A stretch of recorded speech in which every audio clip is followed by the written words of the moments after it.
I have one question. Yep, I'm not muted. I have one question. Did you see the DVD? Folks, I've got some DVDs tonight. Uh, I think I'm the only one here right now, but I'm just gonna go ahead and get into it. I'm gonna start. Hold on, actually. I'm gonna start with a DVD that's been calling my name for like the past week or so when I first found it at the thrift store. It's called The Best of Banana Bread with Shanna Banana, Volume 1, implying there are other volumes out there.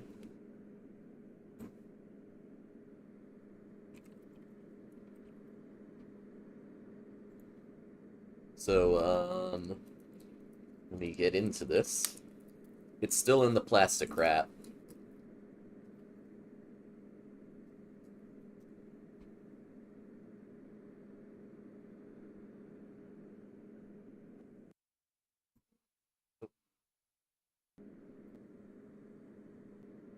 Yeah, that was weird for a second. Just taking this plastic wrap off. It's taking a little bit. Here we go. I'm sure you can hear it. Okay. This DVD promises adventures, music videos, and recipes for good health. Copyright 2013.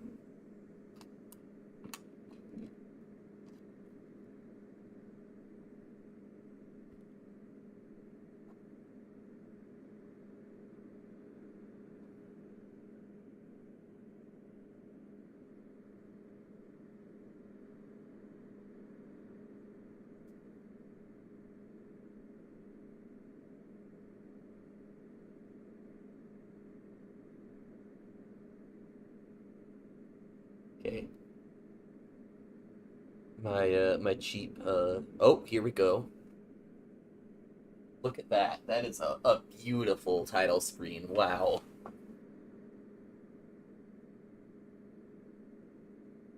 Okay, good. My DVD remote actually works. Let's start off with adventures, shall we? God, I just want to admire this DVD menu for a minute. This is just amazing.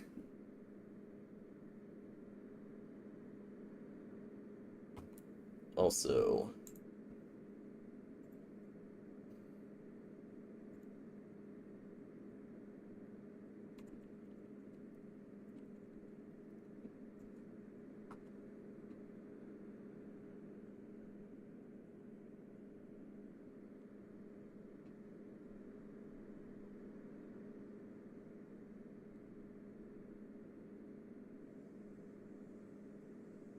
one sec. Okay. Um, all right, let's just get into it.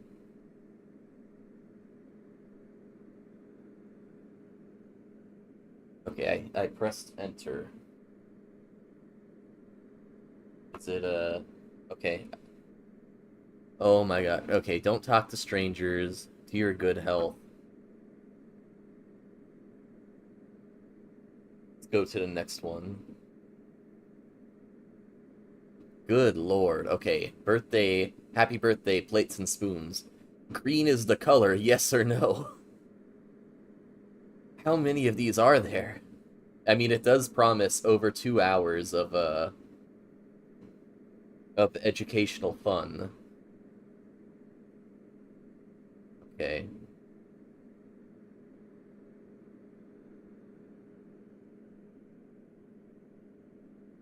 Let's start from the beginning.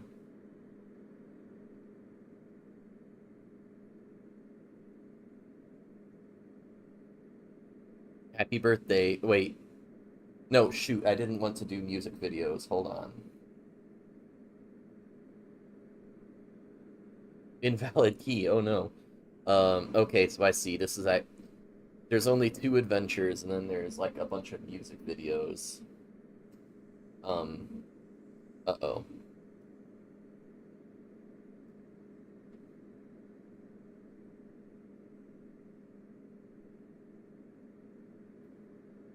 Invalid key. Can I can I not go down anymore? Okay, here we go.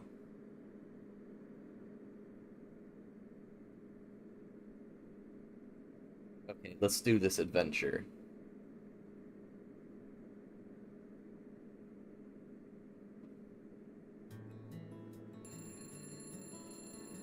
Oh, oh, oh. Mama's in the kitchen cooking banana bread. Mama's in the kitchen cooking banana bread. I've got a recipe. I've got a song. Hello, I've bully got people. ingredients. So won't you come along?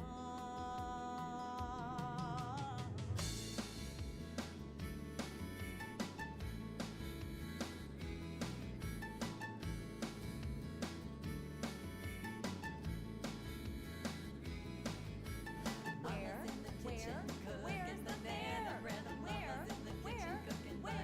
bear? I've got a recipe. I've got a song. You've got the ability, so won't you come along? The table for you. Just choose what I'm trying to make this a little bit louder.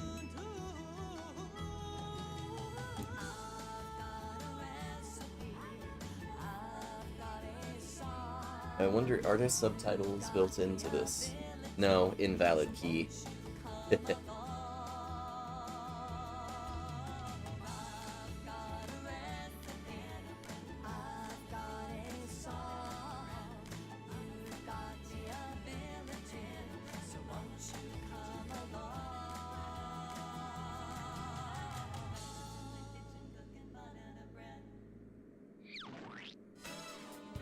Oh, that sound effect. What is up with Hal and Henson today? Girl, I don't know.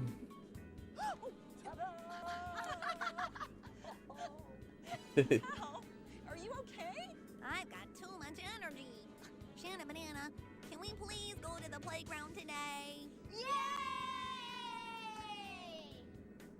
Do you want to go to the playground today? Oh, okay. Yeah, sure. Wait. Hold on a minute. Before we go, we need to learn about strangers.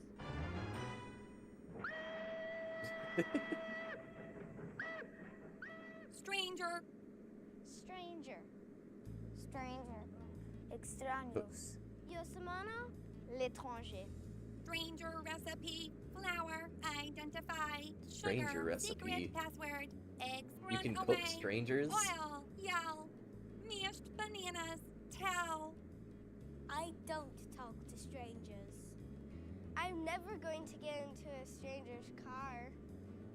I never play Good with a for you. stranger's pet. How do you deal with strangers? Good. Okay, well, why don't we follow the recipe and make some stranger I was banana sorry, bread? Shanna. I You was think taking so? a drink from my energy drink. Okay, awesome. Come on.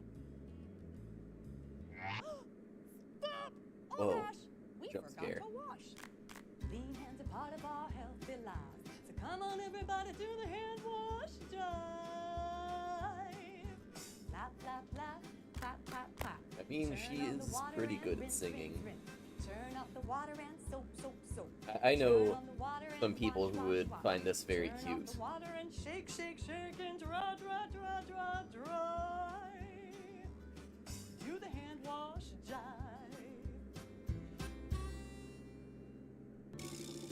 Awesome. Hi, little puppies. Oh, Got what some the treats hell? For you. How about a nice old shoe? We got ladies. We The got fuck? gentlemen. Nah, doesn't grab me. Not my size. How about a nice lactose-free dog bone? Lactose-free? No thanks. A dog bone? Uh-oh. Oh yeah. Here's I what you don't know why want. it made me laugh A so rubber much. stick, genuine latex from Brazil. Chewy as the real thing. A rubber stick? That's for me. Oh, wait! man, that dog's reaction was It's time for amazing. recipes That for good face. health with Shana Banana. It looks like the mangy Marquesan mud mongrel lives for only 2 months because it starts smoking cigarettes and taking drugs right after it's born. Now that's not a recipe for good Jesus. health. I don't do that nasty stuff. But do you, wait, what? Anna. No, wait, keep reading. Ew. Oh. I didn't see this part. It says here that anything nasty you put in your body, including lots and lots of sugar, is really unhealthy. Oh, excuse me. I don't feel so hot. Does anyone have a banana? Oh, yes! Banana!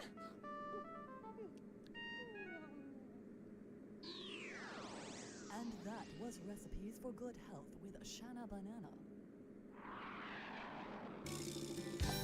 Next. Let's add our ingredients. Next. Are you guys ready? How about you, Snickles? Are you ready? Ooh. A potty. But Snickles, Oh.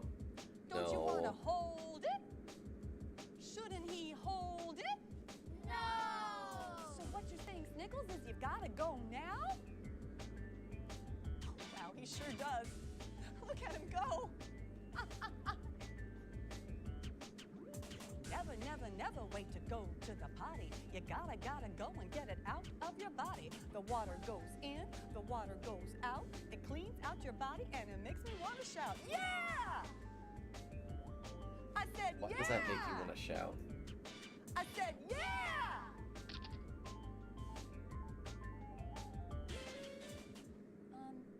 Has anyone seen Snickles?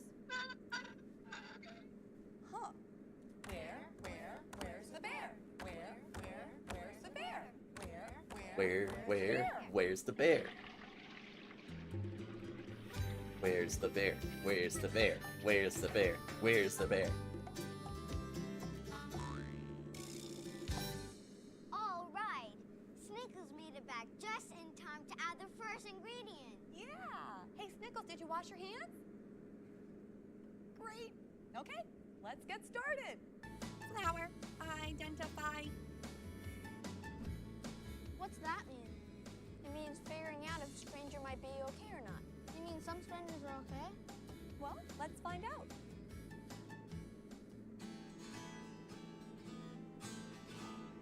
Ooh, Who's okay? Is he okay? Is she okay? No. Are they okay? Ah, good. Smoker bad. Who's okay? Is she okay? Are they okay? Is he okay? Wait, is this like interactable? Who's okay? No. Is he okay? No! Shanna, stop teaching these kids wrong. Okay. Is she okay? Who's okay? Are you okay? Am No, I I'm not really okay. Are we okay? I don't think we are okay, like, collectively either. As a society. But what if you don't know if someone's okay or not? And they say they know my mommy and daddy and they want to take me home. Put your hand out and stand far away and ask them if they know the secret password. What's a secret password? That's the next ingredient. So, why don't we add it and find out? Sugar, secret password. Do you have a secret password with your family?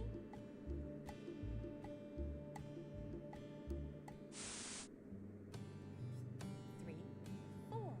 I've got a secret Yeah, I have a secret password. It's Only me and my family know.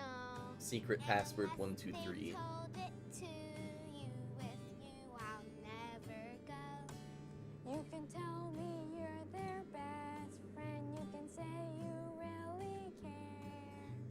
don't know my secret password, I'm not going anywhere.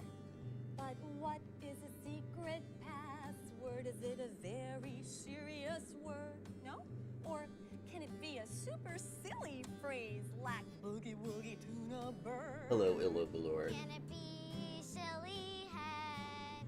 Can it be moldy bread? Can it be Moldy bread. names of colors like green, yellow, or red? It can be anything that you can talk. Oh, I thought she said collars for a second. I was like, what? Diamond ring, but don't tell anyone. What names of collars are there? Like, Oh, what? I don't know. When she said color and then green, for some reason, I meant when mine went to like collard greens. And now it's time for recipes for good health with Shana Banana. Recipes for good health. It says here that the didactic dipstick diabolical dolphin Wait, from the what oceanic is? region near Devonshire Okay, has that's the like a nicest teeth of all weird species, monkey on that book. thanks to the fact that they rub seaweed all over their teeth once an hour. What a novel idea.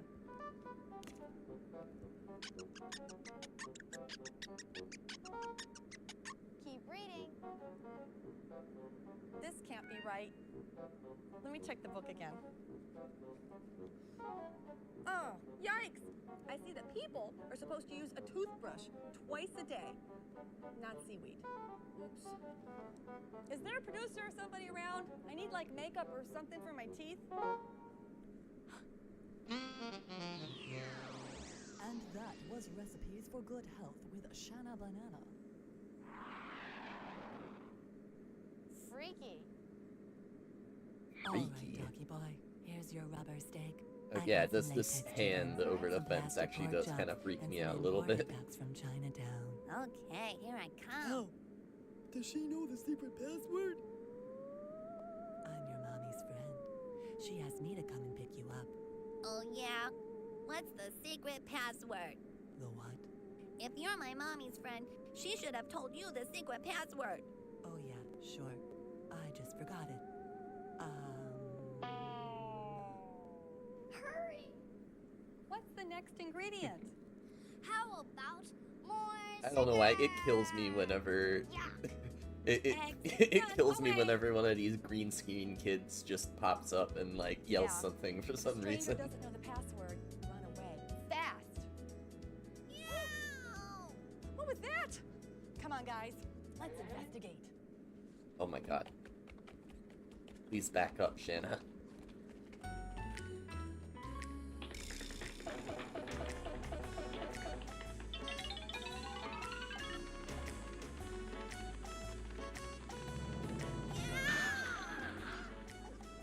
That sounded just like hell! Sounded just like hell. Help! Pretty sure she said hell, but I definitely heard hell. Snicklesby Bear is shy indeed until he sees someone in need, and that is when this bashful bear finds strength he never knew. He looks into his magic mirror and all his fears Oh, what is happening? his inner power changes him into a superhero dude. Super Bingley is his name. Super Bingley is his name. He's gonna show the way. He's gonna show the way. Go Super Bingley, go. Goodness.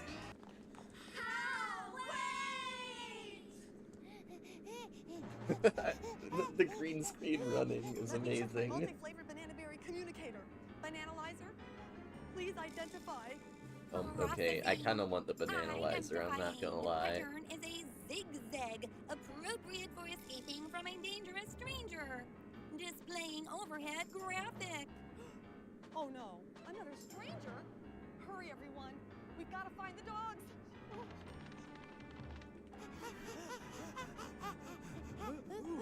Help!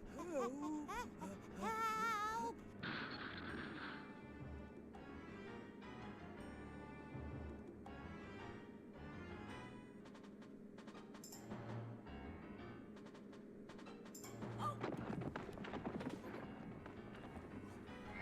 I am here to show the way. Ah, I am happy to see that the matter has been resolved. When Hal identified the stranger by the Matter wall has been as resolved. not okay, he ran, he yelled, and he went to tell a stranger who is okay. A policeman who is a real hero. This, You this okay, does look Bob? like they live in some kind of Very well, terrifying officer. void, Hal is just with in his like a family. little, Go apprehend like that walled stranger off before part he of bothers this someone void else. where there's just like hands that come out of it to try to like lure you into the rest of the void or pull you into it. It's pretty terrifying. And now it's time for recipes for good health with Shana Banana.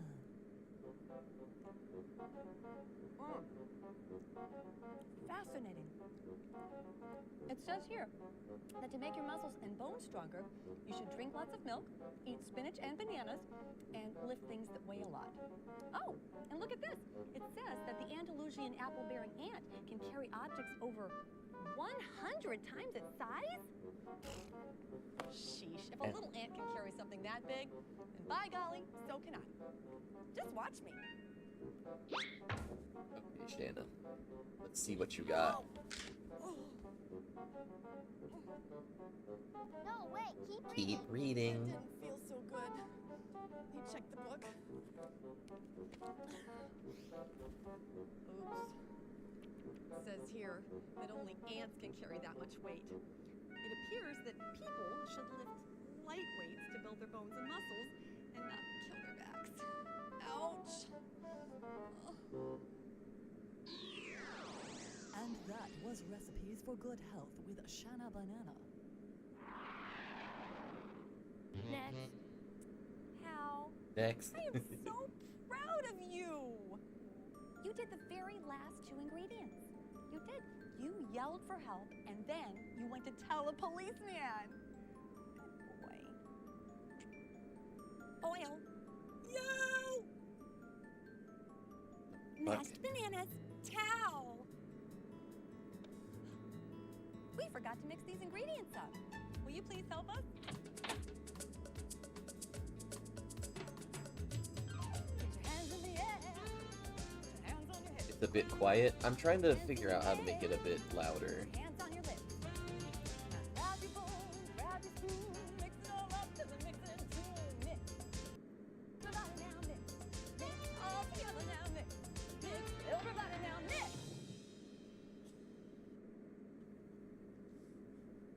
Time to make the bread. Awesome. Okay. We're almost done, but I expect if we add one more ingredient, it'll be just perfect. Another cup of sugar? No, the ingredient is love.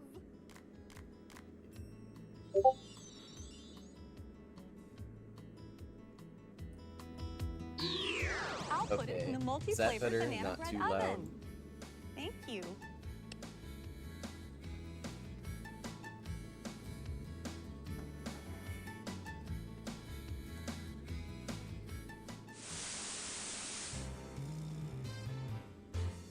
Oh my god, they're in the oven? It's a beautiful day, so what do you say? You can go to the park, you can And I spend also the know y'all whole just day heard my seeing Discord all of your notification. Let me friends see if getting I can mute together to Discord meet. real quick. You can chat on the net or you can walk down the street, but on the way you might see other people. Ooh, that's right. So many people that you do not know. But if one tries to come too close and talk to you, do you do it? No! When you turn away, say no and go. That's right. Then you want to run. Then yell and tell. Hey, most people are good, but it takes just one spoiled, rotten egg. So run, then yell, then tell. Hey, knowing what to do will save the day. As an introvert, I will definitely There run are and yell millions of anytime people anyone in tries the to whole talk to me. country who are happy and good, helpful and friendly, but but it only takes one to cause trouble, you see. Someone who might try to harm you or me. If someone wants to give you something yummy, would you take it? No. Or say they want to play or take your hand, would you do that? No. Don't talk to them, just go and find your mommy. Run to your dad or a policeman. Then what do? You run, then yell, then tell.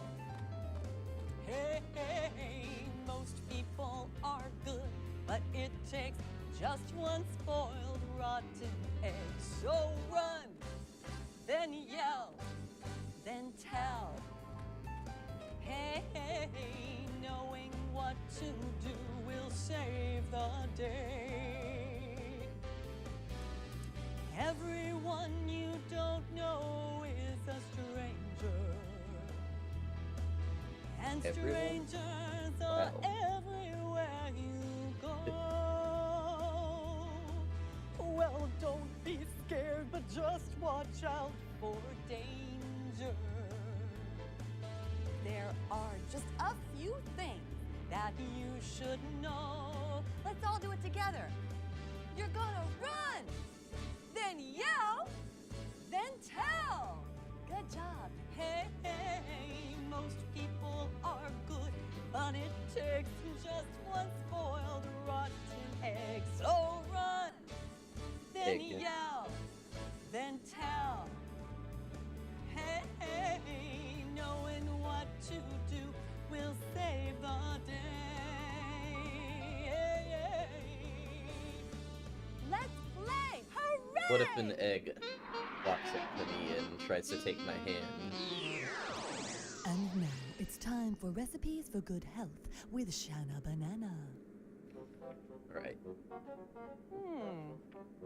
Interesting. It says on this page that people need to eat from 5 different food groups to stay healthy. And on this page, it says that the thermoregulated 3-eared snake biter eats worms, slugs, leaves, dirt, and bacterial slime. Hey, that's 5 food groups. Snack, please. Anna, Ew. Keep reading. This can't be right. Let me check again on the people page. Oh, phew. It says that people have Anna, you different keep food forgetting to grains check and the pasta, people page. fruits Come and on now. vegetables, dairy, You gotta get it together. proteins, and fats. Whew.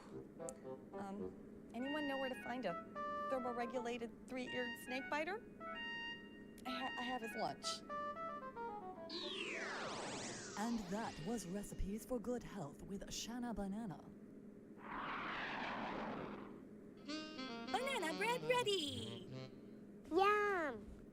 Let's pack this fresh, delicious banana bread for the playground. Do you have any Thai donuts? No, Sugras, that would be the Thai Donut Show. This is banana bread. Yay! Okay, well, I think we're ready to go to the playground. You ready? Let's go. Wait. Come on, let's go to the that, playground. Analyzer? Be No, I aware want to of go to the strangers. playground right now. Strangers. Huh, are we worried about that? I appreciate your concern, Bananalyzer, but Somebody thanks needs to some today's oil or recipe, WD-40 these in kids their are neck. prepared. I am so proud of you. I'm so proud of you. I'm so proud of you for everything you do.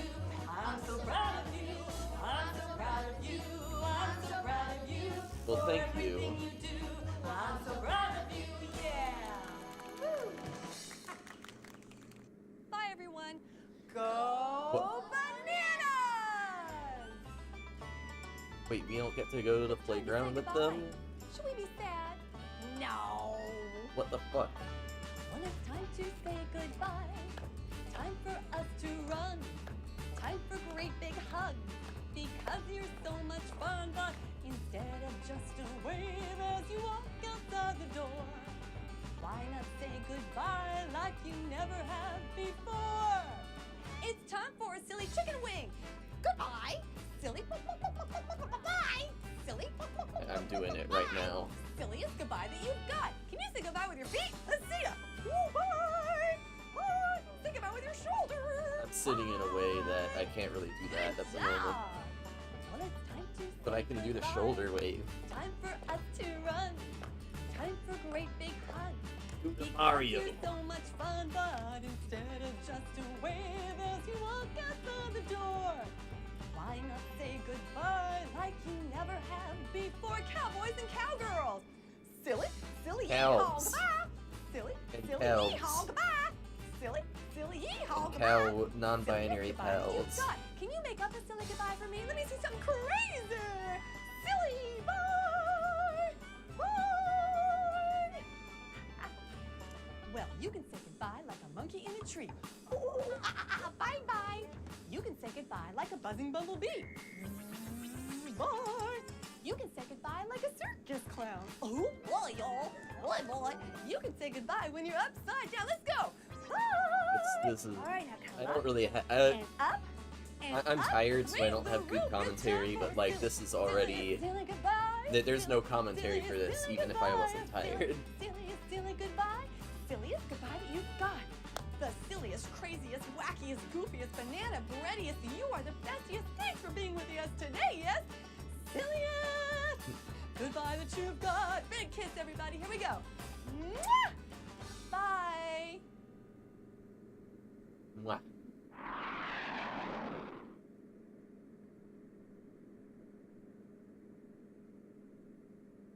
Okay, well that was that was Don't Talk to Strangers adventure. I don't know. Let's look at some of the other stuff before we go to the next adventure.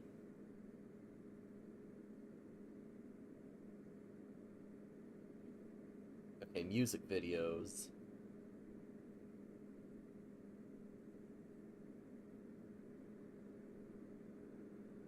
Recipes for good health. We already looked at these like in that adventure, didn't we?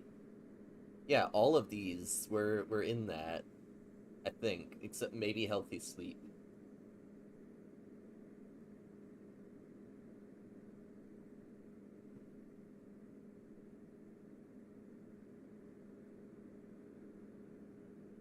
Green is the color. I feel like I need to do that one. What we're gonna do is if I sing about something that's green, go ahead and say, yeah! But if I sing about something that's not green, say, no. You ready? Green is the color of the moon and stars. No! Yeah. Green is the color of the planet Mars. No! Yeah. Green is the color of the springtime leaves. Yeah. Green is the color for me. Green is the Yes. color of a climbing vine. What if right now she just said green is the color Green is the of color of a Jig's eyes? valentine. Just like completely. Green is the I don't color know of how the I'd deep react to blue that. sea. No! Green is the You color can for be green. me. Oh, I wish everything were green. Toes and roses and cottage cheese. Usually that means there's like an Valentines algal and bloom, but you bumblebees. I know. wish everything were green. It's the coolest color I've seen. Green is the color of a yellow rose. No! Green is the color of a pigeon's toes. No! Green what is color the color are a of the pigeon's toes? springtime leaves. Yes! Green is the color for me. Oh, I I wish guess like a everything gray were or green. black. Toes and roses Not and sure. bats. Bumblebees and baseball bats. I wish everything were green. It's the coolest color I've seen. It's the coolest color I've seen. What color's that? I am a big fan. Everybody? of green. Green! That's right! Woo! Green!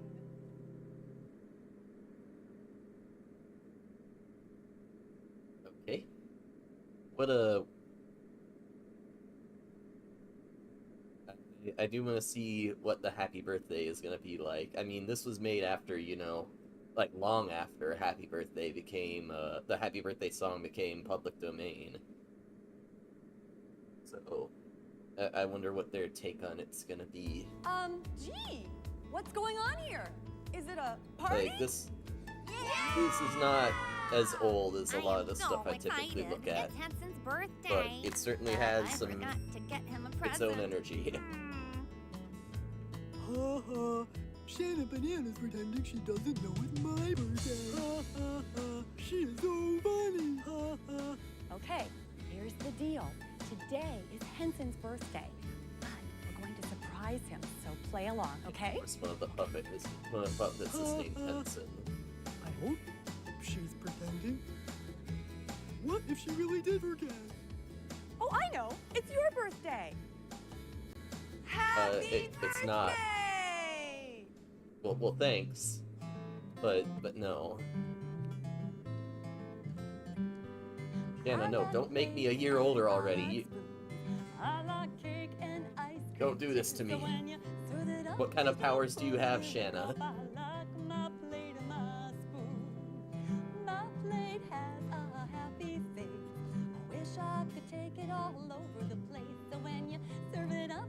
It's only been like a couple months since my last birthday, Shanna.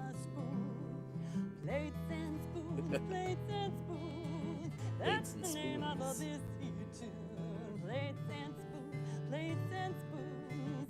Do do do do do do. When I'm done and the food's all gone, I can still have some more fun. You see, I take my spoon and go do do do, and I'll play my plate with my spoon. Let me hear you guys. Do do do do do do do.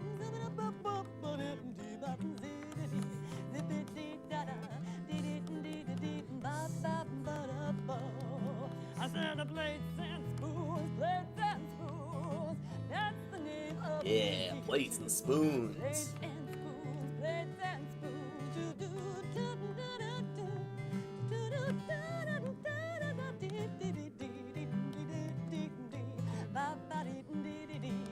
La la la.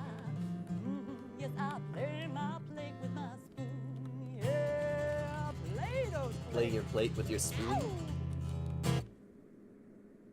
Interesting. Okay, one more of these. I want to see what Black Beetle is.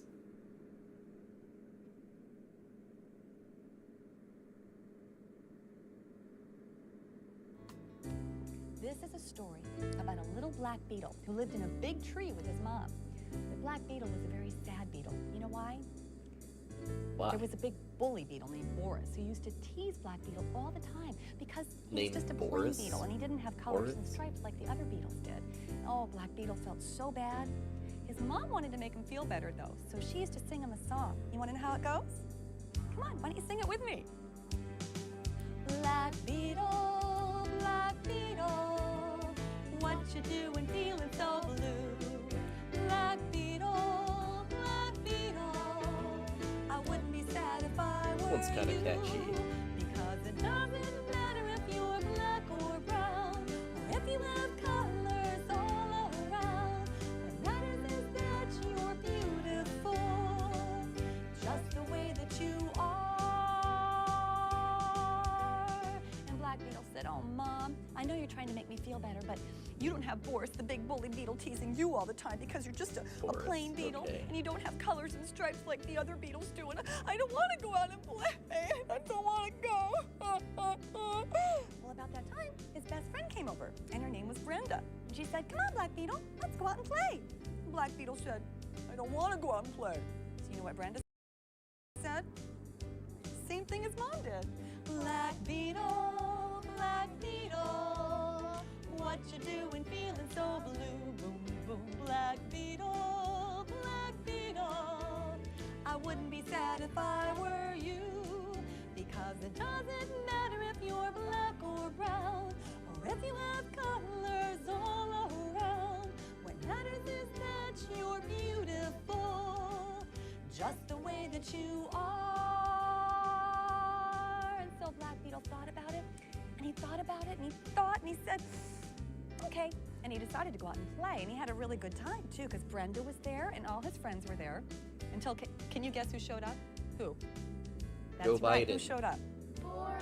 Boris the bully showed up and he said, Huh, look at Black Beetle, he's so ugly. He doesn't have colors and stripes like me. I'm so beautiful. Everybody look at me. Don't pay any attention to that ugly Black Beetle. I don't want to play with you, Black Beetle. No, no, no, no, no, no. Oh my When goodness. all of a sudden, out of the sky came a big crow and it swooped down. Oh. It picked up Boris the bully beetle and carried him away. Ah! You know, the He's crow fucking didn't even dead. see Black Beetle. And Holy Boris shit, Shanna. realized he made a big mistake because it doesn't matter what you look like, right? Right. You have to be nice to everybody, right? Right. All right. Don't Go ahead and bully sing kids, it. or else Black you're gonna get Beetle, taken away by a predator. what you doing feeling so blue? Boom, boom. Black Beetle, Black Beetle. I wouldn't be sad if I were you, because it doesn't matter if you're black or brown, or if you have colors all around. What matters is that you're beautiful, just the way that you are. Put your hands up, everybody. Put them up. Shake them high. Reach for the stars. And now take a bow, because you're a star. Okay. What was the other section again?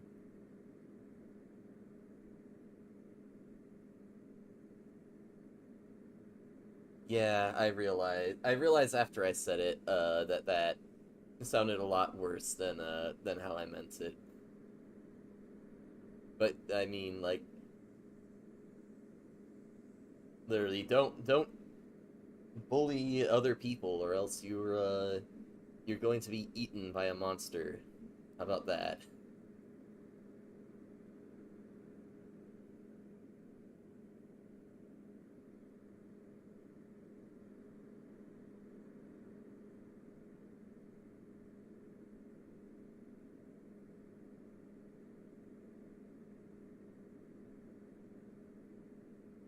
Yeah, okay, we're not gonna do a whole other adventure. That was the best of Banana Bread with Shanna Banana Volume 1. It is pretty entertaining. It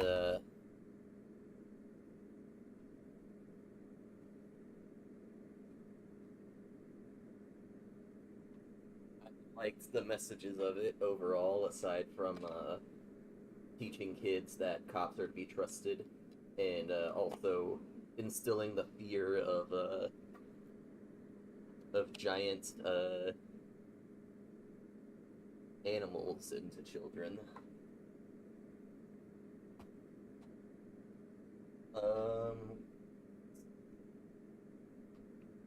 Next up, I've got something called a hot dog program. Let me go ahead and change the tape title.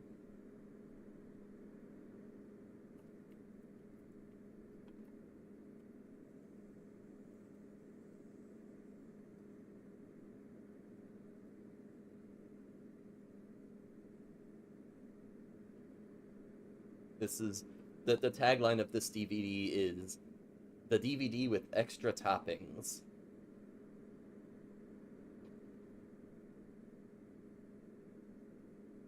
It's a Pittsburgh local production, apparently. And of course I found it in a Florida Goodwill.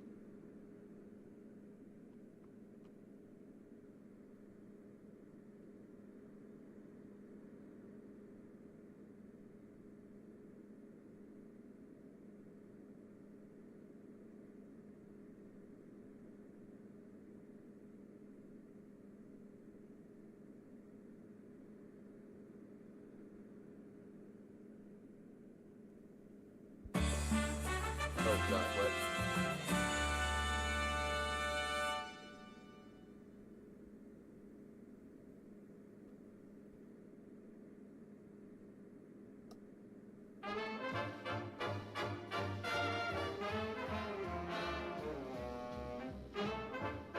Okay.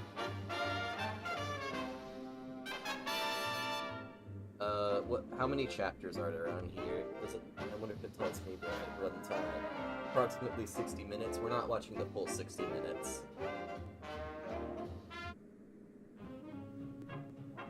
It's real soft and it snaps.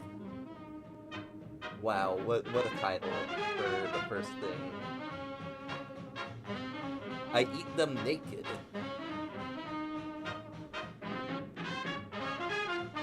The people are the decor.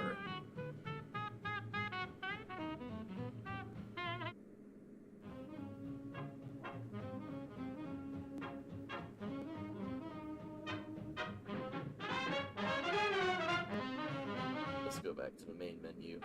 And we'll just play it from the beginning, but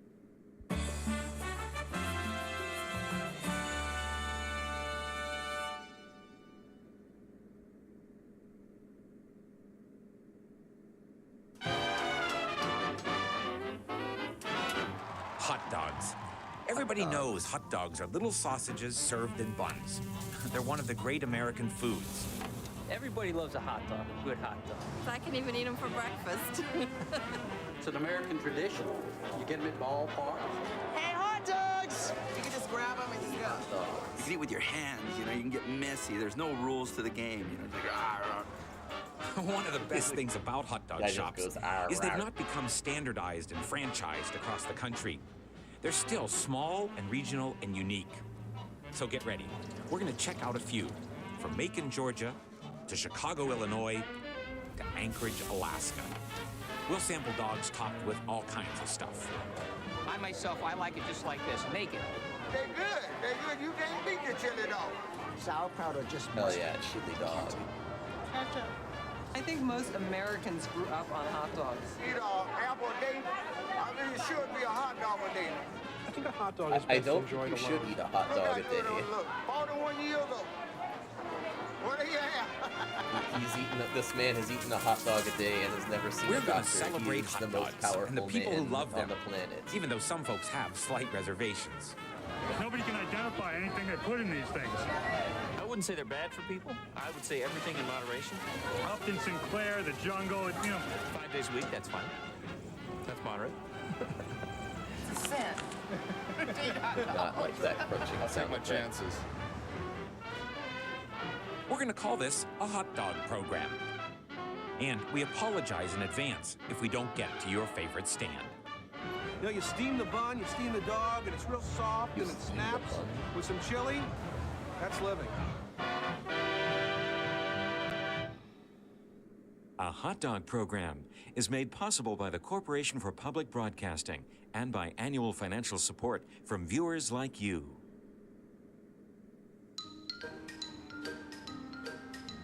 Now, where do you get a good local hot dog? Let's say you're in Fairfield, Connecticut, where most mornings Gary Zamola parks this truck behind his father's lighting store. All its hand-painted signs, including the name Super Duper Weenie, were already on this 1973 GMC step van when Gary got it and fixed it up in the early 1990s. There are times when I drive in that thing, and I could see people's lips inside their car, and they're going,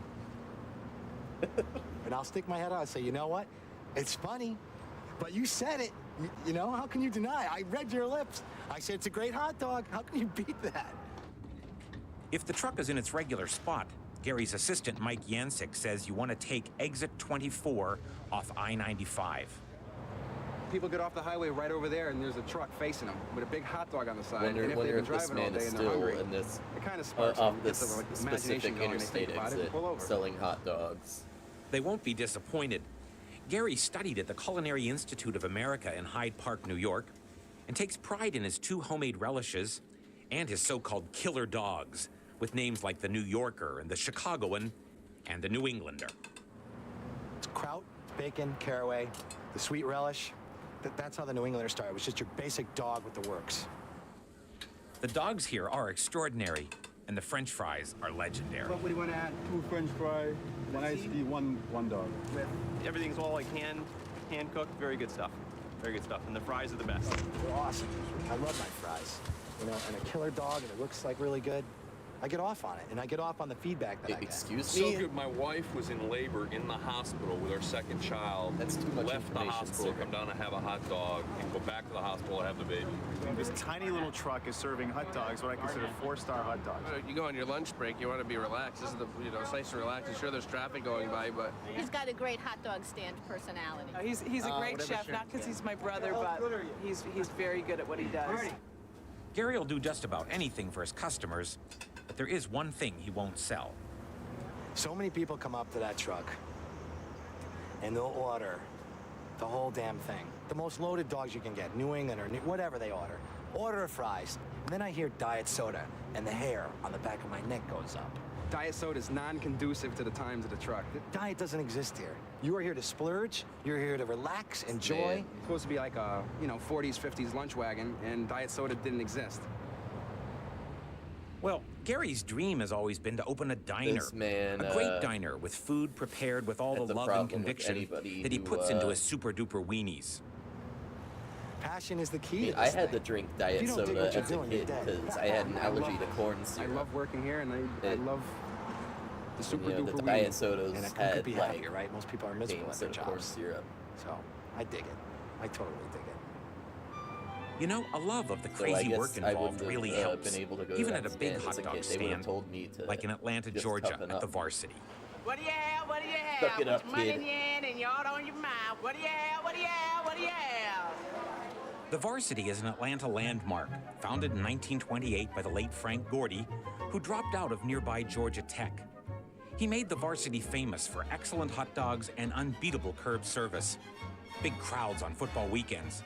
You could go inside, but the Varsity was the world's largest drive-in. Ladies did not come in the Varsity. Don't ask me why, but it was called the men's club.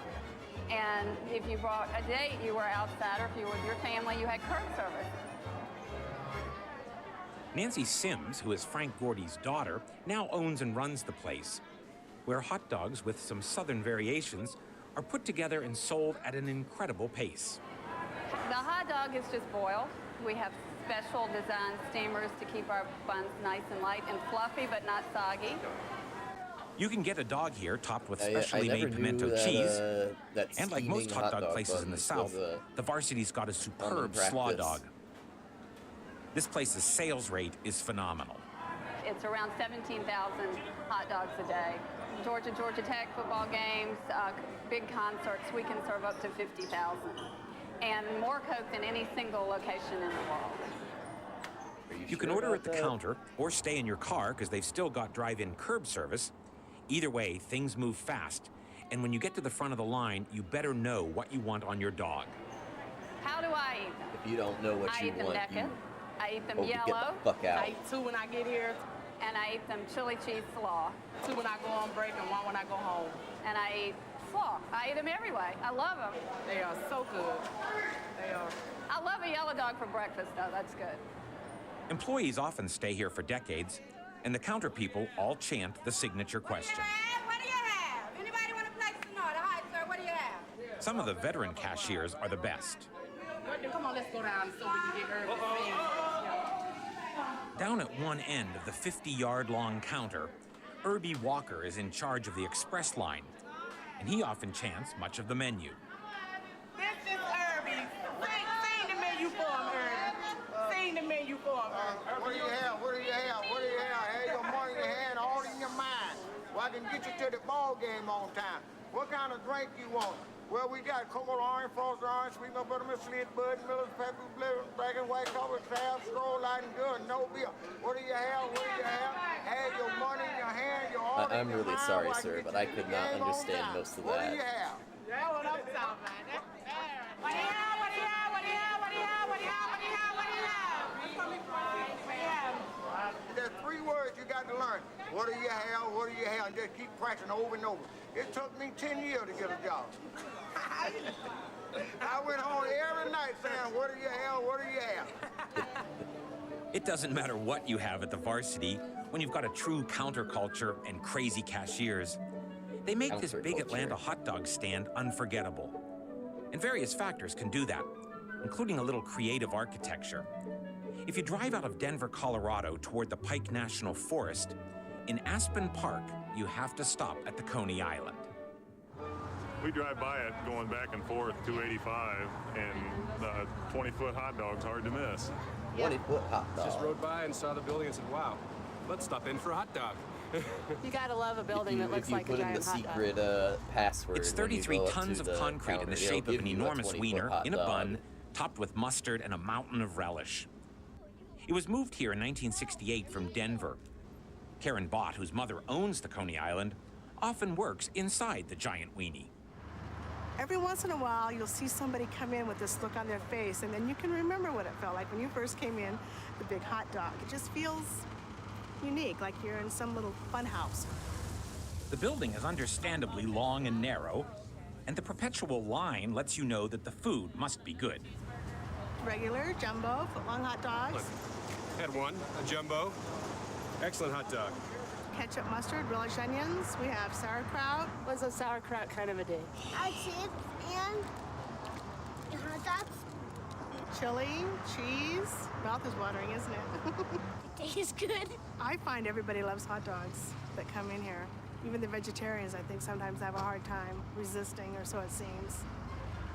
The dogs are irresistible. The building is cool, like, and the name Coney Island conjures up hot dog history, which is not very well I am documented.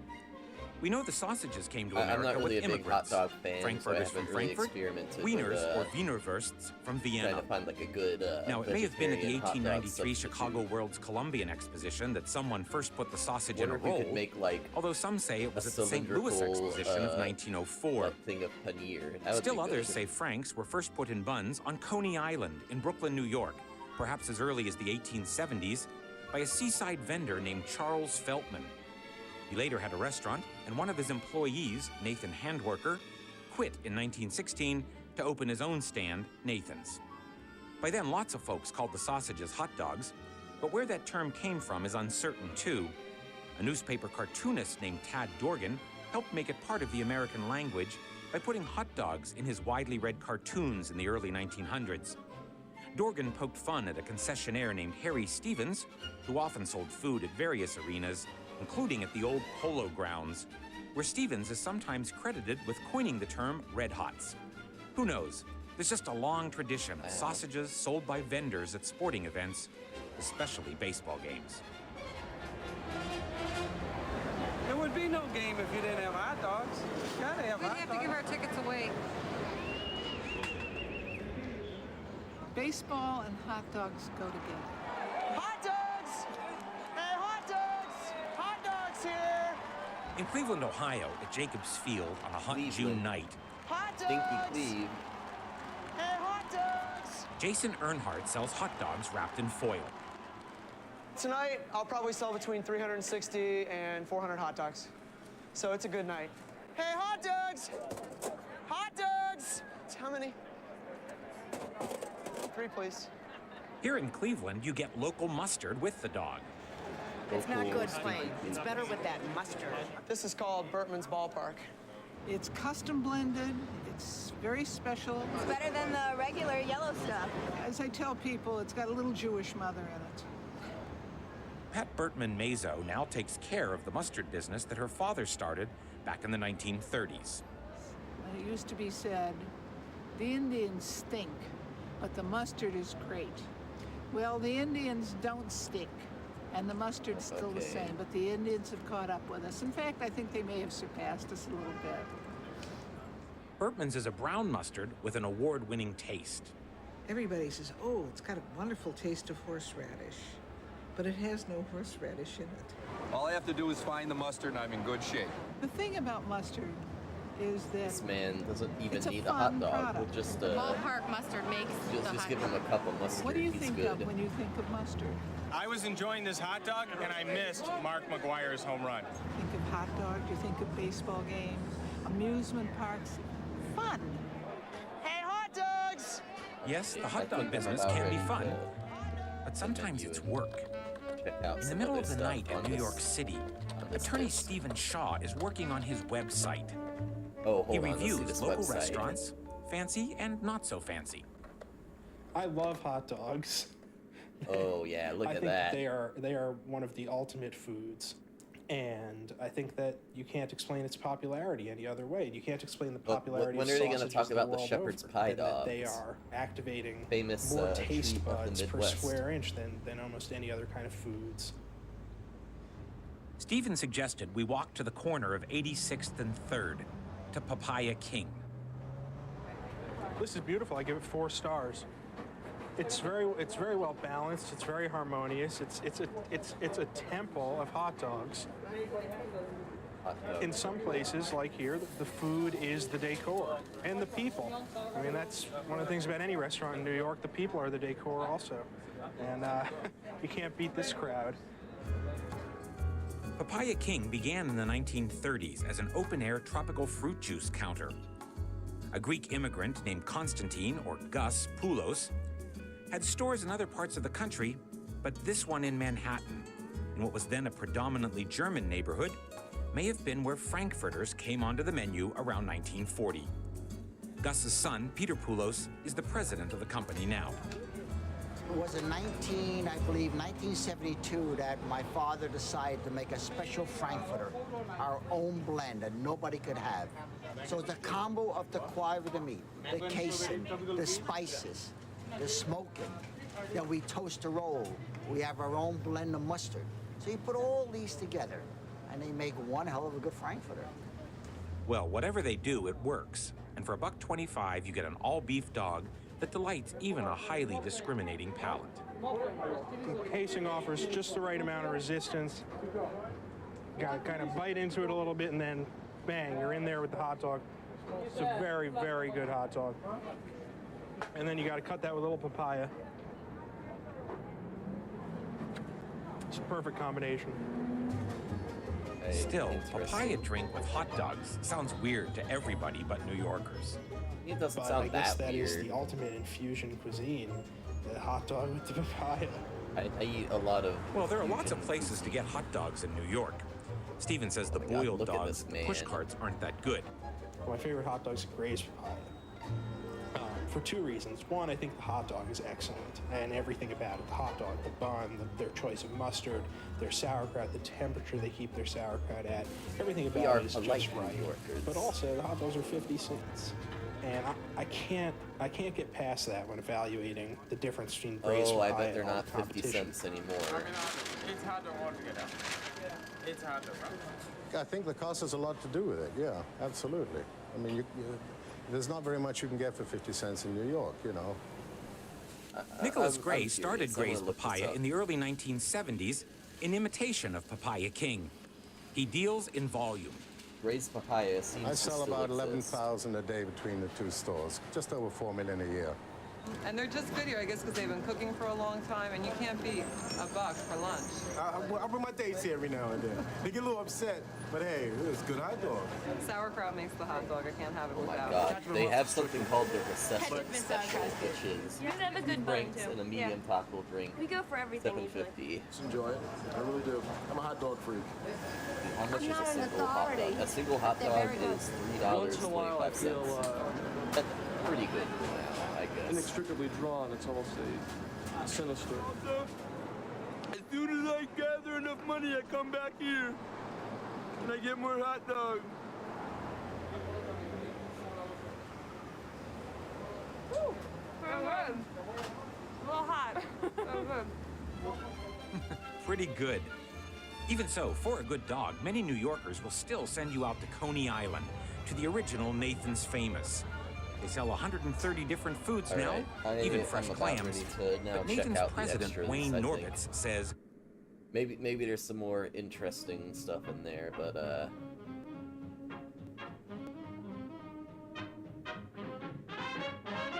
actually, how many chapters are there?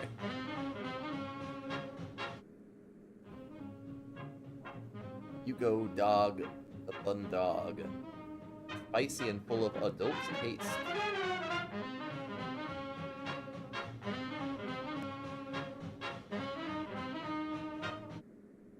This has a lot of like History Channel vibes, like old History Channel. Okay, what are these extra toppings? A Texas Tommy, tail of the pup. in the hot dog eating contest of 1998. Let's see Tail of Pup. In 2004, we made a show for PBS titled A Program About Unusual Buildings and Other Roadside Stuff, all about goofy structures in the shape of something, and it gave us a reason to go to Tail of the Pup in Los Angeles. We didn't get here for a hot dog program because we'd already been to the hot dog-shaped Coney Island in Colorado, and we didn't want too many wacky big hot dogs. But when we had a new reason to go to Tail of the Pup, we found we loved it and all the people we met there. Well, if you're cool and hungry, you may eventually get to California, where in Los Angeles, there's a very cool, unusual restaurant on San Vicente Boulevard. On San Vicente between Melrose and Beverly. Chili dogs? In the heart of West Hollywood. Dennis Blake and his father own and run this place. I mean, I'm anywhere from the, the cook to the janitor. That is a peculiar looking my first day of work here about 4 years ago was the very hot first time I saw dog it. building I was a little there. odd, so that's what initially brought me over. We were driving by the area because we used to live here. The side profile And, is you can't drive by this big weenie and not stop and have a hot dog. I work big right across the weenie, street, yep. and I always come here for lunch. I was in the neighborhood servicing an aquarium, and I love their hot dogs and hamburgers. We don't stop here and eat all the time, but I walk him every day. I'm a dog walker. Actually, I'm between jobs, so I just came over to grab a hot dog. And I'm here because my son's with me, and this is our only chance to eat hot dogs. I don't eat hot dogs. But when I do eat hot dogs, this is where I come because, it's a good hot dog and I love the building. You know, when I first recognized it, I seen the building, I said, let me try that. I said, the dog's got to be good with a building shaped like that. Roy Black was the original person that originated it in 1946, and my dad and I bought it in '75 from Velez and Yolanda, the famous dance team that was in the Lou Gehrig story. Used to know when they were down on La Cienega, they moved. We moved in '86 because they put a hotel on the property and we didn't own the land. And I love the constancy of it, the fact that they moved the building, that LA finally made that kind of a commitment to a building like this. The shape of the building is pretty unique, and it's Hollywood. And most importantly, they say sizes and everything. Did you guys take a look at how, come on, Yeah, this is yeah. LA. The building doesn't really draw me here. It's the food. It's the best, and it's, eating a big Look hot at the dog, side. what can be better? And it's been in a lot of movies, commercials. I want the number 3, Right. with grilled onions. Okay. We have 6 different names of our hot dogs. We got the Boston Celtic. It sounds good. I got an extreme. Looks pretty good. I'm pretty hungry right now, so I'll just go come around, folks. eat that up. Over here are Boston baked beans. Go on the number Boston 4 Boston baked Celtic. beans. And you can't go down the street and see Well, the 25 Boston of them baked at every beans joke. corner, and Well, this is it. This is Tail of the Pup. That's the Boston, original sign, I the can tell you that one, the little one. Up on top. beans had to be It's an frozen Irish Jewish before thing. anybody It's even like puts them in the freezer. Patio furniture, tail or pup. It's an Irish thing. Yeah, it's a puppy dog's tail coming out of the rear of the bun, right? But we've seen Goodness. people come here from all over the world. No, seriously, for the building. Yeah, if you don't come here as a tourist, then there's not much you've experienced then. Because this is one of the places you have to come as a tourist. This is the somebody only who's from thing a to foreign experience in country, LA. This is fully American, yeah. Yeah. Wow. Do that one more time. How about you? It's not plastic fantastic. It's authentic. And it's kind of like a dying phenomenon in especially California to see these kind of places around anymore. And You can lose sight of it once you come here so much, but the fact that it's a huge hot dog, makes it all the more interesting. It makes me smile. It's nice to see unusual buildings. There's that big giant glazed donut used to be down on La Cienega Jefferson. I think it's still there. Randy's. Is that what it was called? Yeah. Wow. Little plug. Big donut. I don't know why, but that guy just saying Big Donut just really killed me. Big Donut. Alright, that was all we're gonna watch of the hot dog program.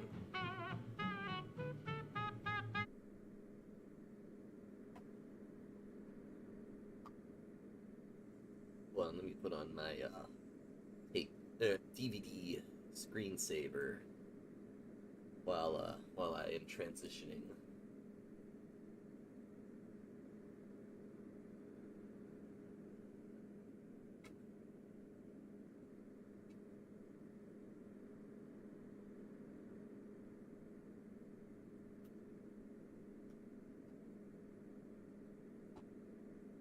Alright, folks. Next time we've got, next DVD we've got is, Volume 2 of Larry Anderson's Jaw Droppers. Apparently this guy was like a CSI actor. I don't know anything about him. I don't know anything about CSI. But he, apparently he's gonna teach us some magic tricks.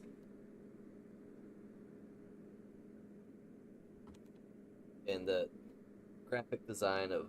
In fact, I'll go ahead and send all the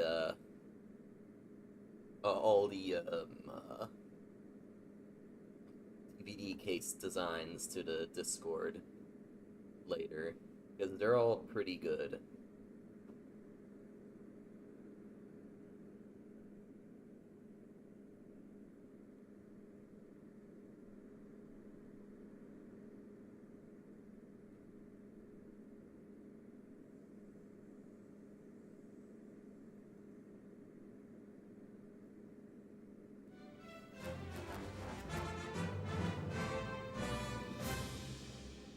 So you want to learn magic? Good news, you've come to the right place. Okay. When it comes to becoming a professional magician, using magic in business, or fooling your friends and family, there's no better choice than the products made by Magic Makers. Hi, I'm Oh Rob my Stiff, God, and I so want we to got, thank like, you for choosing Magic Makers. Sponsored by Your journey into learning magic Magic, begins now. like, toy company. This one is copyright 2008. And also, it's apparently as seen on TV. Okay, so I think this only has the tricks, so we can... Oh my god, it's this fucking stock music. But yeah, I think this only has the tricks, so we can just do, like, trick selection. Ooh, I want to do the ghost trap. I will go ahead and play it from the beginning, though, I think.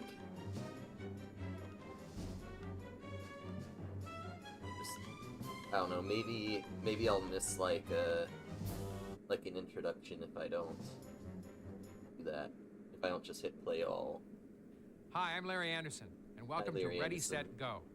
The videotape that you're about to view is a compilation of very special magic tricks that I put together that work with items that you find everywhere in everyday life, but require that you have a little preparation going into the trick. So it's one of those ones when you know you're going to go to a party, or you think you might be at a business meeting or in some social situation where you want to present a very special trick.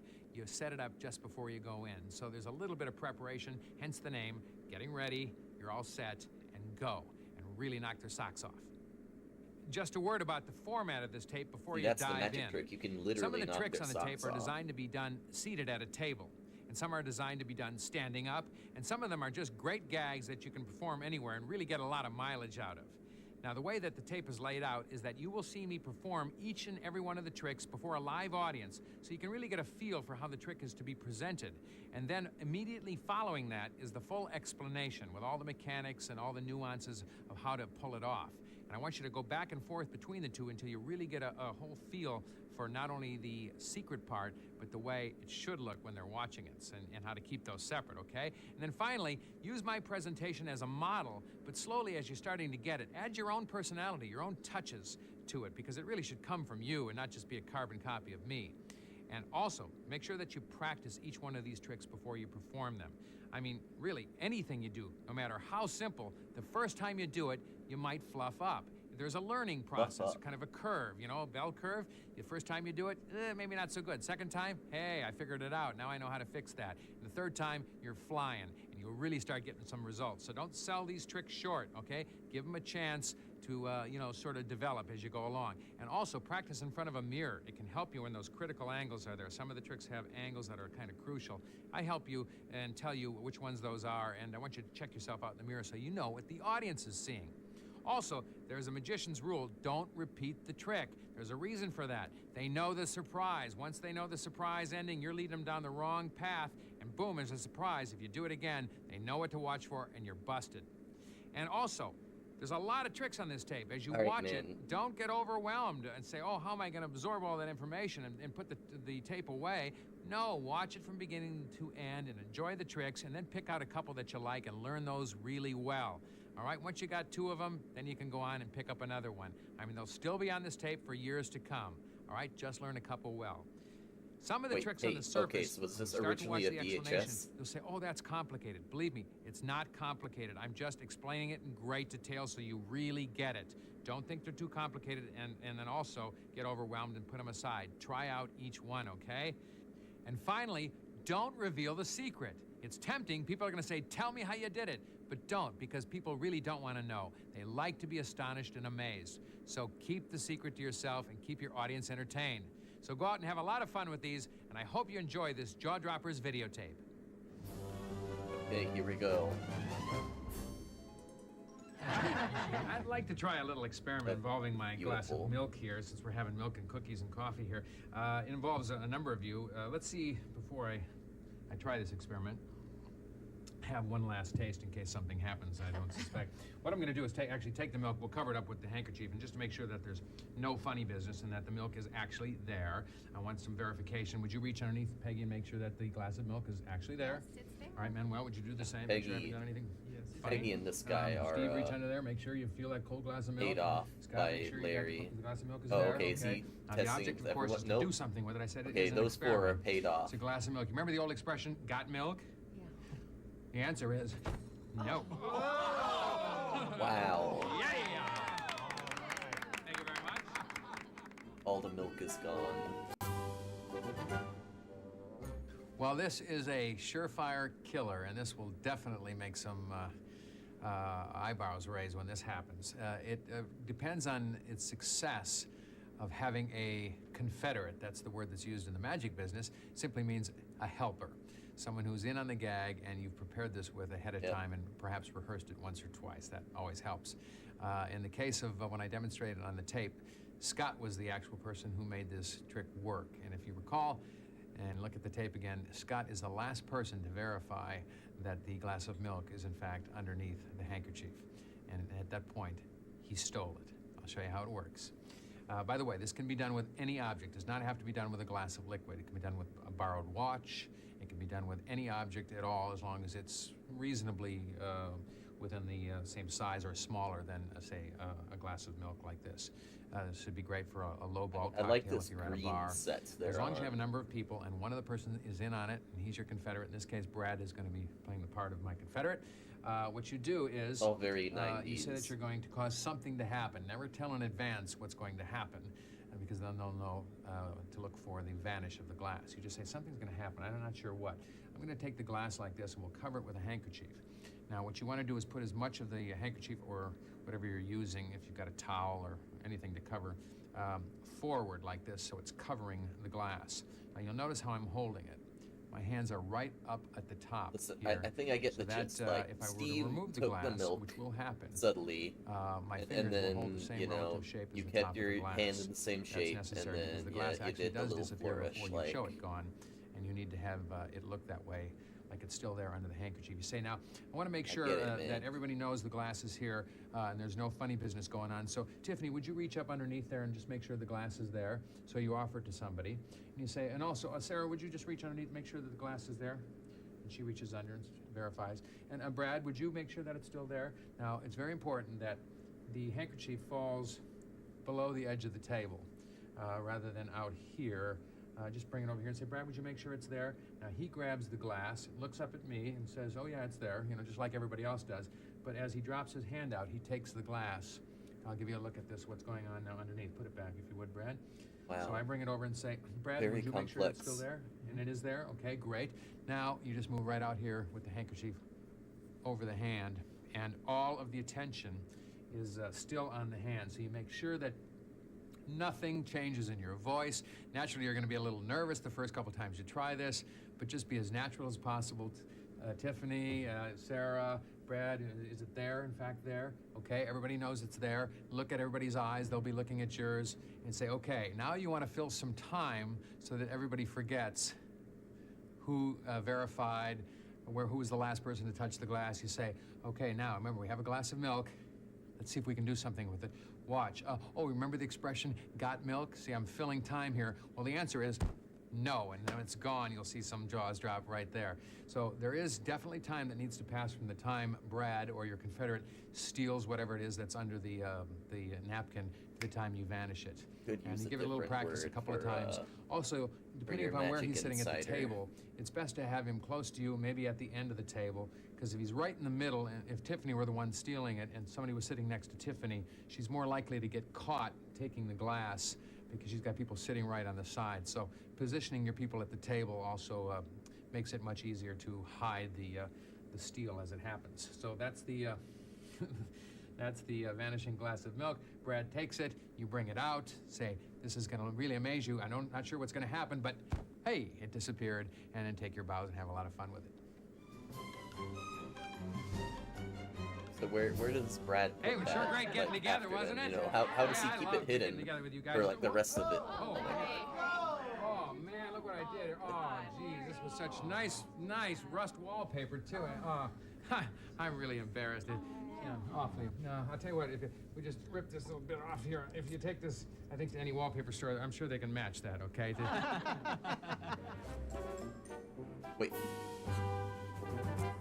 So you're standing there talking to your friends, you know, the old party or whatever, and then you suddenly slip like So this. your trick is just to make it look like you kind of tore your wallpaper. like I got you a little ripped burr on my someone's ring. wallpaper. Yeah, I think they're gonna find that very obviously, funny. this is not a tear in the wallpaper. I'll show you because there's no wallpaper on this wall. It's a painted wall. This works best on a wall that is actually wallpaper, but you can still pull it off sometimes on a painted wall because it's such a funny illusion. What this is instead of a piece of wallpaper, you see it's just a simple piece of paper. Wow. Folded very cleverly with a little sticky on the side. I'm going to show you how to do that right now. All right, the preparation for this supposed blunder is really very clever.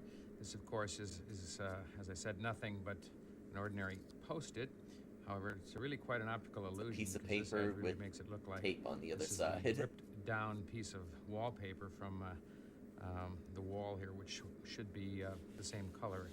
Obviously, this being the wall, the underside of this piece of paper should be the same color. Obviously, it would go a nice brown color here if it were real wallpaper. That's why it's important when you do this that this stays down and you don't see underneath. You almost fold it flat, but you have to have enough curve there, enough arc. You know, when I see somebody accidentally down like that, so you don't see underneath. tear some wallpaper, Okay, now I'm I'll show you how to thinking, what prepare a it. cool guy. It's actually one of these handy little sticky notes that you can get in any stationery store like this. They come in all different colors. So that was impressive. Just, pick a color.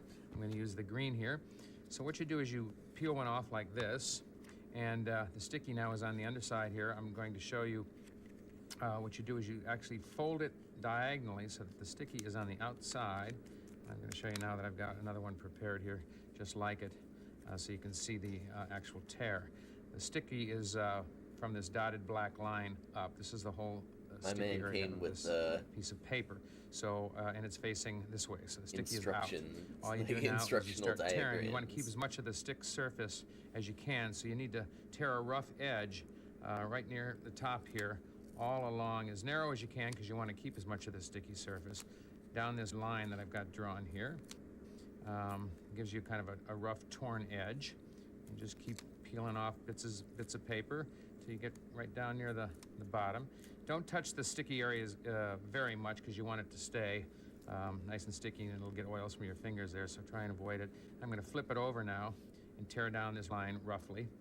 Remember, the sticky area is here, so this is the tear, and that's the hinged area there. You just tear along here. By the way, don't mark these with pencils when you do it. I'm just doing it for illustration purposes. So that much is sticky. Now that's what goes on the wall this way, and before you stick it on the wall, you simply fold this back and kind of curve it a bit like that, so you're going to have that nice folded back ripped area, and that's going to go on the wall like that, and give it a nice little roll like this before you do it, so it's kind of all ready to go. And you can see it makes a very nice torn. That's why you want to tear that area there, tear here. So right now I've got the sticky area here. I like to put that on top because then the weight of the thing, I mean, you could stick it this way too, but the weight of this might peel it away from the wall and kind of destroy the illusion. So I like to try and remember where the sticky edge is when I stick it on a wall and have it on the top, so that, by the top I mean this being the ceiling. This would be the top edge, and you can have it at any angle you want, but have this down so if there's any weight of the paper, it's falling down flat against the wall and you're ready to go. So finally then, the way I like to stick it on the wall is I open it up with the sticky side facing out and clip it like that. So here's the sticky here, you see the dotted line, so you can just press it flat against the wall while you're leaning. I like to do that instead of do it this way, and you'll see why. My jaw is have not it dropping. flat open. So when you're standing there, you just press it against the wall, and you're talking, and then when you slip, it's already open, and when you go in, you can adjust it so it's got the little curve in it and say, gee, look what I did. If you pressed it on this way, not open the way I had it, then you have a problem because that's supposed to be the color. In case of this wall, that should be rust underneath, and they're going to see that it's not. So it's better to press it flat and then come back and just put the little roll in it like that, so you don't see that it's one piece of paper. And just, oh, look what I did. And of course, you can usually do that because people are far away and they don't start getting in a little closer to see it until you start going, oh my gosh, look what I did, I'm sorry. And you can adjust it. Got a little problem here. Now you can let it be seen quite close up, usually about a foot away or 2 feet away is really a great way. And then you can finish if you like. You can say, I'll tell you what, why don't you just take this and put your thumb there and kind of tear that off like that and say to the person, I think you can go to the store and find a matching piece, and then just have kind of a sorry grin on your face. And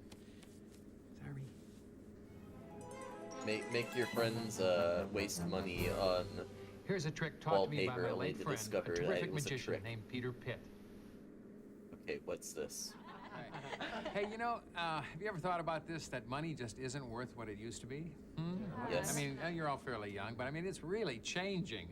In fact, the value of $1 nowadays seems like it's worth about 50 cents. It takes $2 just to equal 1.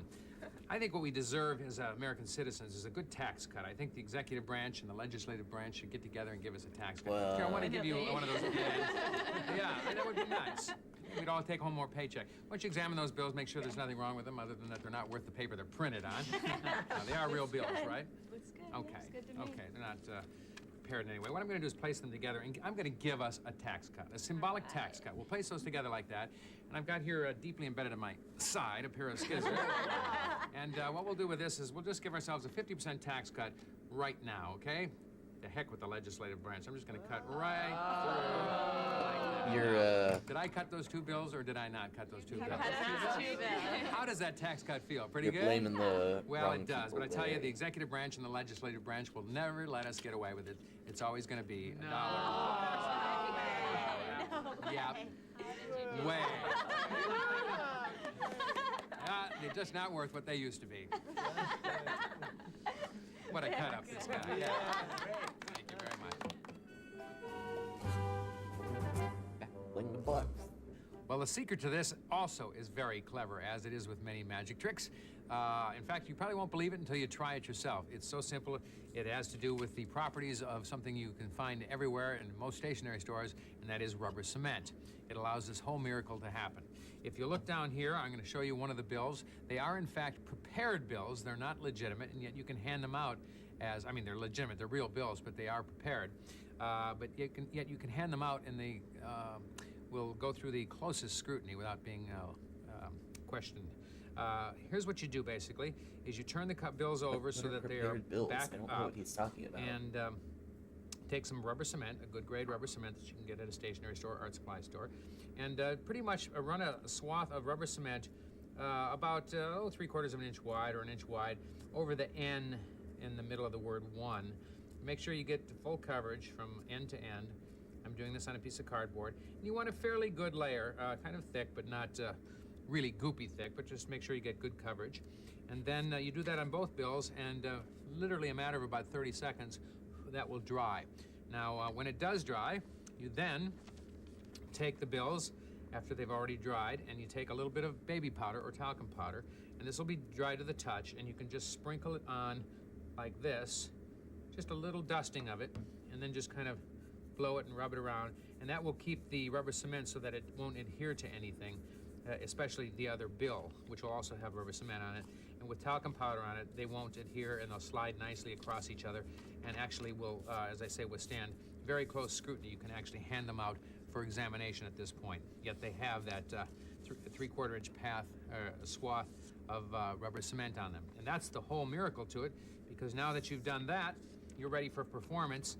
And as I say, you're not going to believe this until you try it. By the way, you can actually set this up with ordinary typewriter paper or printer paper from your printer, and that way you can practice it without actually cutting up a lot of $1 bills that you have to tape back together again. Here's the performance of it.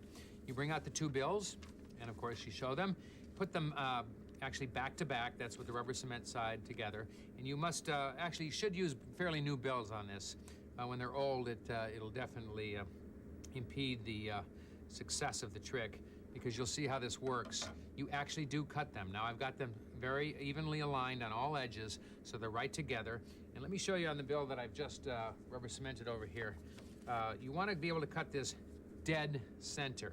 Now if you take a bill and fold it right in half, I've actually drawn a line here. You see that the center of a bill is really right through the right eye of George Washington, and right pretty much almost center of the O and dollar. And you want to cut as close to that center line as possible. So with those two marks as your sort of guidelines, you then cut the bills as you hold them. I hold them together like this and kind of spread my fingers so I can get the scissors across like that after everybody's examined them. And then you go right for that the O and dollar and line up the scissors on the I of Washington and the O and dollar. You've literally cut them, and it's amazing about the property of rubber cement. All you have to do is at this point, you let everyone know that they're cut. You don't want to fan them open or anything like that, because that's going to spread the rubber cement. You've actually got a healed edge here, and by healed I mean it's almost as though it's healed itself. If you just let them drop, they will hinge. The rubber cement will make a hinge. This one's actually kind of just interesting. like that, and you will see that they'll hold together. And they obviously can't withstand much scrutiny at this point. You can't pass them out. You just show them. My jaw is not jaws dropped, will be dropping but like that, and just say, and I think I'll just save those and try and get as much money for those $2 as I can before they raise taxes again. Oh God, it's not. It's not the taxes that are making. Hey, how would you like happen, to try Mary. an exercise in the psychic sciences? You know, Anyway, like ESP, that sort of thing? Okay, well, I it's need just a someone ghost here trap. who's very ESP inclined. And, Yeah, I was know, about Maggie, you to mentioned skip earlier ahead you to were the from ghost trap, California, but right? this might I think be she's it. perfect. Are you ESP inclined? Yes, I All right, am. let's see if you are. In fact, this will help if you are. We're going to place out my napkin here. No, this is. I It's just gonna be saw our the sort of playback working on the stream. surface This for is this. Burnt I have two Offerings, but things we'll I'd watch like this you to one have because it control of. That's sounds the pen and paper. similar. And I also have a deck of cards here. And as you know, in every deck of cards, there's 52 different cards. They make them that way so you can tell them apart. And convenient, isn't it? I'm going to give them a quick little shuffle here, just so that they're in no prearranged order. And I'd like you, Maggie, to cut the deck anywhere you want in that shuffled deck. Great. We're going to mark that spot exactly by placing the other half of the deck that way. All right, now I want you to take the pen and the paper and write down the card that we're now going to see for the first time. I'll show it to you. I'm going to turn my head so you can see it. I'm going to take a scan around like this so everybody can see it but me. Okay, everybody got it? I'm going to put it back now. We no longer need the deck. The whole purpose of that was to get a random card that you've written This down. is not. Okay. This is just gonna be What like, I'd like oh, you to do guess now which is one to it take off is, that and piece of paper from the then tablet. she guesses Don't the let me right see it. one. And kind of crunch up the paper in a I'm little gonna ball go so I to can the menu. 'cause read I'm- it. Okay. Sorry, Larry, but this Okay.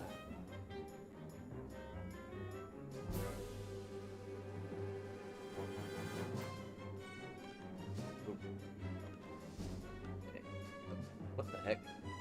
Okay. There we go. Let's go to Ghost Trap.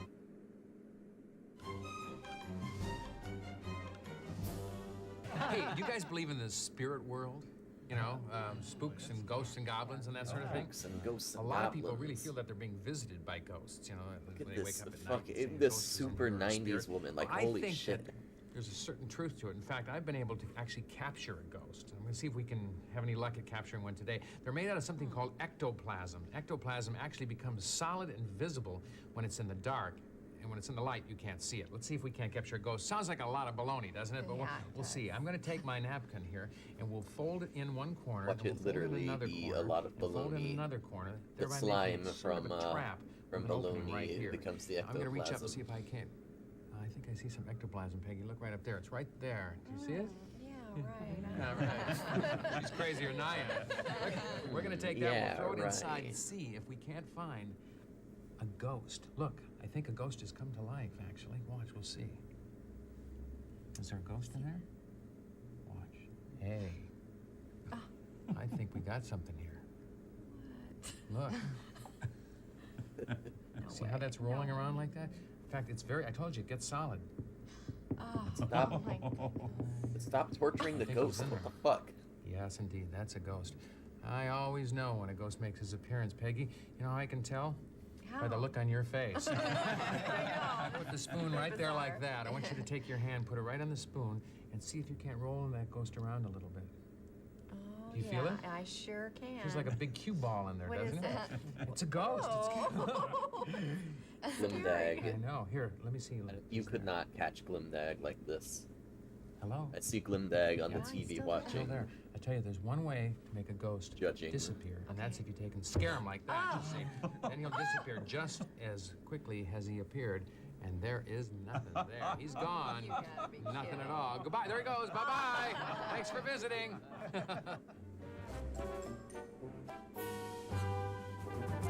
Well, this is one of my favorite little impromptu tricks to perform at a dinner table or in a restaurant. In fact, in the presentation you just saw, we shot it about 4 or 5 times from different angles.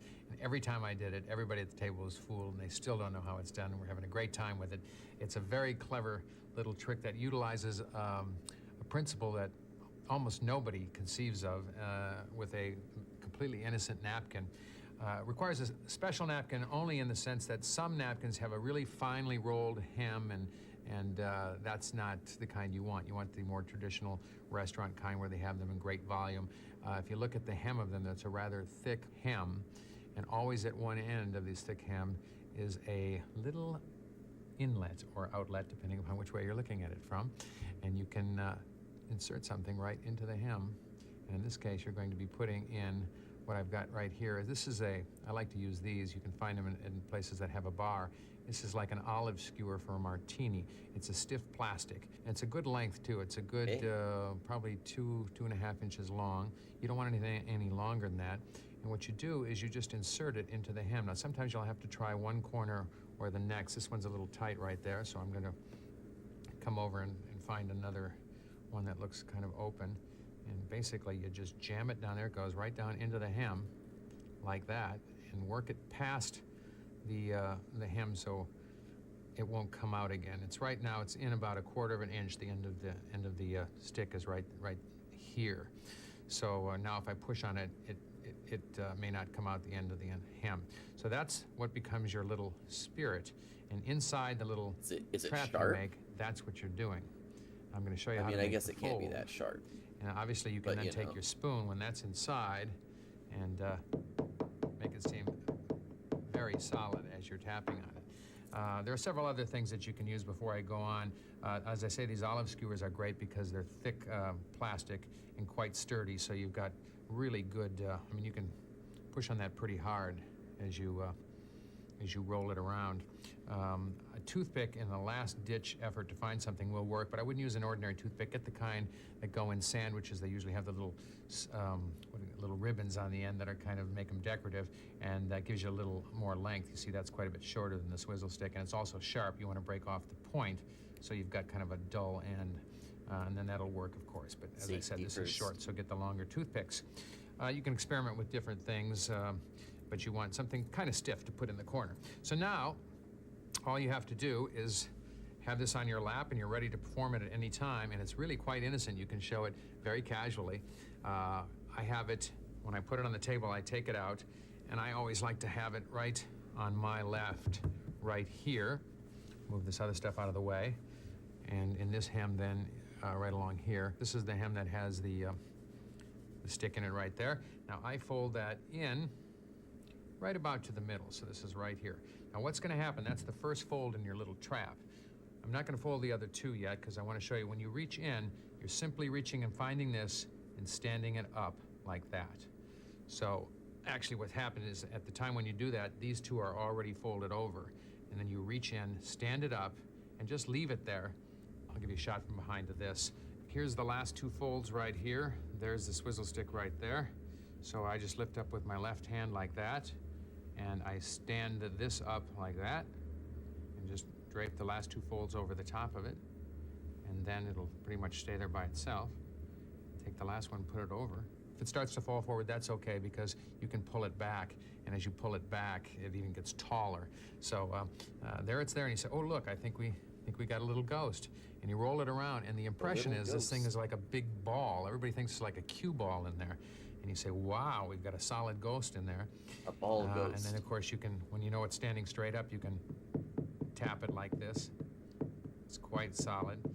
And then roll it a little more. And now when you get to the point where you want to let the spectator roll it, you have to put the spoon over it, which is kind of fun anyway, because you don't want them to feel the point of a stick in their hand. This makes it now kind of round and reinforces that it's something big. You have to caution the person who's doing it not to roll too far. Just have them just put their hand on it. Also make sure you got a nice spoon with a good bowl on it. This one's rather shallow. We just let them put their hand on it like that and roll it around a little bit because otherwise they'll knock it over. So go ahead, Tiffany. Just put your hand on it. Anyone I would try this with would let them roll it. Would and they'll feel some roll resistance it too far against their hand. and ruin it. That's not real important. When I was a kid, I had this like some solidity there. You say, oh, this wait a minute, Halloween be careful, party because if you scare him and take their hand, with shove like it a down bunch on the of the spoon, it won't hurt their neighbors, palm because kids and stuff. they're And I remember my best friend when I was a kid. Because he went away and then just we were doing that thing where it's like it's a bucket of cold spaghetti, but the parents tell you, oh, it's brains. You don't want them to. For a minute, and my best friend at the time stuck his hand in there, and then he pulled his hand out and was like, "It smells like cold spaghetti." Hey Rob, I want to give you one of my business cards. I promised I would. Think that's enough. But I have to confess, I actually don't print my cards in Larry Anderson's jaw droppers.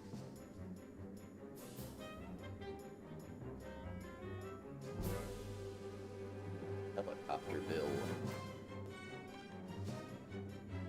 Okay, I am actually a little bit curious about Helicopter Bill. Like, what does that even mean?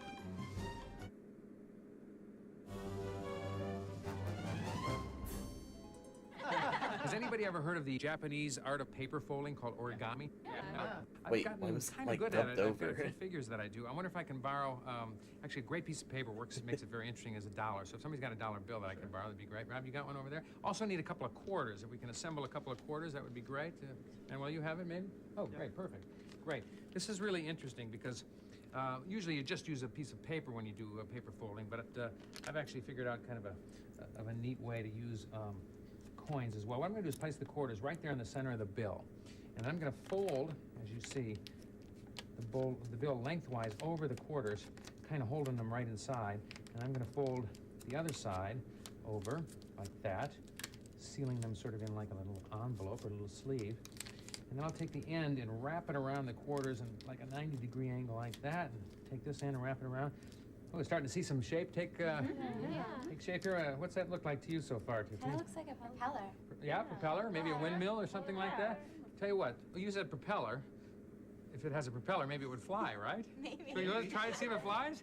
Oh, let's watch. Let's see if this flies. 1, 2, 3. Whoa. What? Gee, it flies really well, doesn't it? Sorry, Rob, I have no clue. Hey, let's do it again. Somebody else got another $1? No way.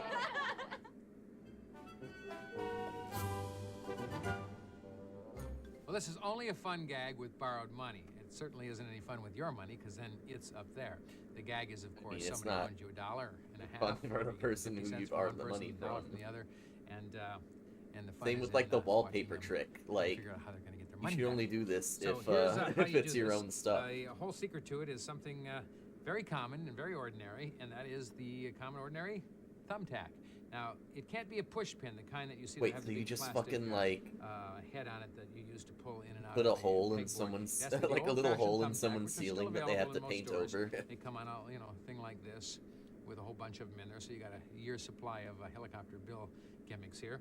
And you just keep that so you can get one of these. And a great place to put this is on the inside of your shoe. You can just kind of find somewhere on the heel, because I don't have a defined heel on this. But if you put it on the Not sure I would face of the recommend heel, that. you've always got it with you, or in the side of your shoe, and then you've always got the tack whenever you need it. Now, of course, you borrow the bill, and you say, I also need 2 quarters. I always like to get the bill first because in the action of then borrowing the 2 quarters, you've got plenty of time to jam the thumbtack through the bill. You want to put it right through the middle of the bill, like that. You can come in a little closer here, and you can see that I've shoved the tack pretty much dead center, and the point is here. So once you jam the tack into the bill, you're ready to get the quarters. So that dirty work done. You've got all the cover in the world. You know, there's nothing suspicious about holding onto a bill and putting a thumbtack through it. You then reach over and grab the quarters, and you put them right on top of George. You say, okay, this is the old ancient art of paper folding or origami, and you do the whole story like I did in the presentation, and simply fold the bill just as I did, holding the quarters in place. You now fold over the sides lengthwise over the quarter, and say that the object. So like, what if you missed the ceiling and then the thumbtack side comes down and like hits someone on the head? And of course, you fold this over and say, "Gee, that's starting to look like a little or wing." You know, hits them anywhere. And then we'll fold this one over, and you're making a nice little tight package out of the quarters because you want the quarters to stay in there when you throw this, which they will, because of the way you fold it. But it also provides those quarters the driving force to jam the point of the thumbtack into the ceiling. At this point now, you're all ready to do it. They really can't see if you hold your thumb right up tight against the tack like I'm doing right here. Come in real close here, we'll see that the point is right there. You just kind of cover it up while you're holding and say, look, that just looks like, what do you think that looks like right now? Yeah, it kind of looks like maybe a windmill or propellers or something. And if somebody says propellers, they say, oh yeah, propellers. Yeah, that would be like something on a flying machine or whatever. Maybe this will fly. And then at that point, you tip it up so that the tack is up. And you basically just balance it on your fingers like this, covering it with your thumb until you're ready to throw it so they don't see the point. And you just throw right straight flat like that. Don't give it any kind of a spin or throw it sideways. Just throw it right flat up against, and this will shoot up and hit the ceiling like that and just stay. Yeah, folks, now, of don't course, do the type this of one. ceiling is very important, so it's certainly something you need to check out before you even attempt to do this. You want to make sure that you've got wood ceilings are great. These will drive ruining themselves people's into a wood money. ceiling and stay You're forever. Common sheetrock or you're gypsum, damaging their works ceilings, great. and it's acoustic tiles, dangerous. the hung Like if ceiling you works, miss, well, those are the ones that have you the could little come holes down in them. and like So hit someone there's in the the off eye. chance that the tack will go up and find one of those little holes, and it will have nothing to drive itself into. If that should happen and it falls once, just pick it up and give it another try. Usually on the second time, it'll stick. But if you're throwing it into too hard of a ceiling, certainly a cement is not going to work, or plaster ceilings that are old get really hard. It's just going to bend the tack and it won't work. But you can give it a try and see the different kinds of ceilings. It's a great gag because they really do never expect for that to stick up there. And it's a lot of fun because then you can just... I've discovered, however, that Swiffer dusters, like the fuzzy part of them, will stick to like the foam ceiling tiles that are in like offices and places like that. Actually, I didn't discover that. My one of my friends did, and I'll need 2 people for that. And that'll cause someone's jaw to drop, possibly. Well, that's enough of the jaw droppers. Can't really say my jaw dropped during that tape disc.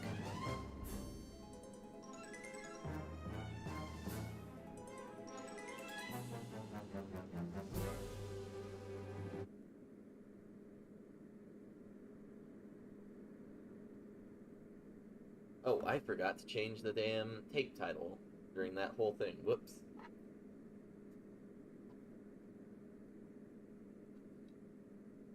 This is also, I think I said it before, this is also volume 2 of Jaw Droppers.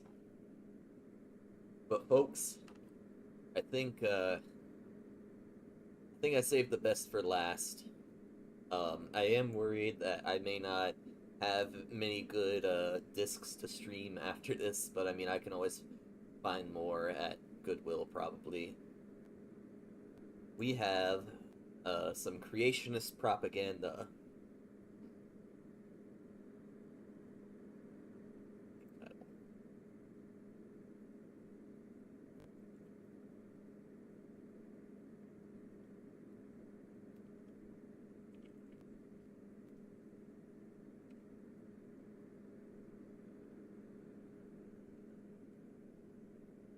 We have some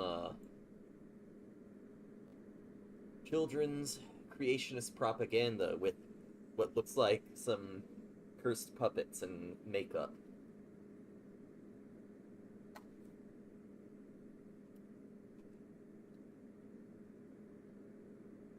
And it's copyright 2003.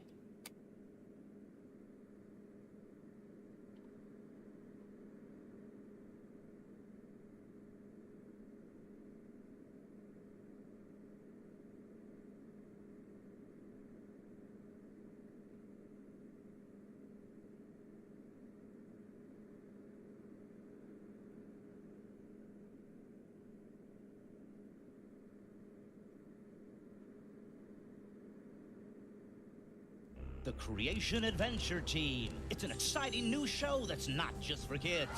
Oh, yeah. Oh my god. Really awesome. What it is it teaches you the difference between you, appearing from, nothing. Oh, man. Or you, appearing from God. Simply awesome. From God. You'll take off on an exciting adventure with Buddy Davis, a real-life explorer and dinosaur hunter. Oh my and goodness. I have an idea. The crazy young inventor who is sure to make you laugh. Travel along with their sidekick Proto, the amazing robotic dinosaur. And see the world through his incredible Proto-vision. But wait, forget virtual reality. See the world through biblical reality. VR glasses show you the evidence from a biblical point of view. Get ready to learn, laugh, and rediscover the amazing truth about dinosaurs and man, and go on some unexpected adventures into the past with the Creation Adventure Team. A Jurassic Ark mystery, 6 short days, one big adventure, now available. Gosh, this has some Tim and Eric vibes to it.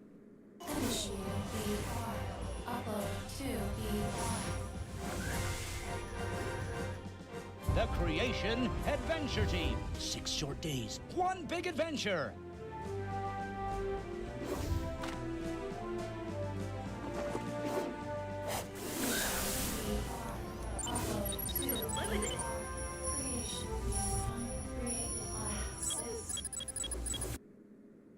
Okay.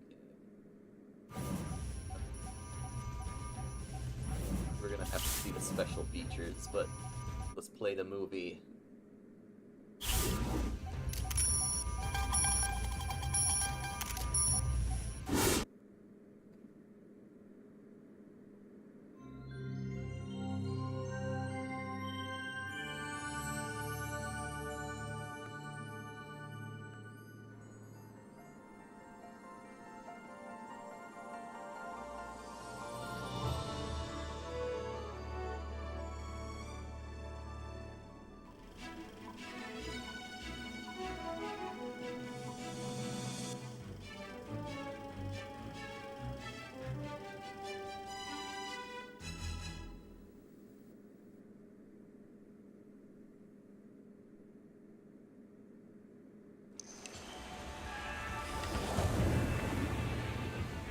Wow, surround sound.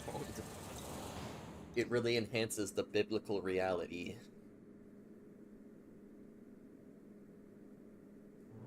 If you like adventure, then join our team exploring mysteries few have seen. Get your hiking boots and your backpack too. Join us in our search for truth. Let's turn this down a little bit. Where we pedal down a cliff or take a kayak ride.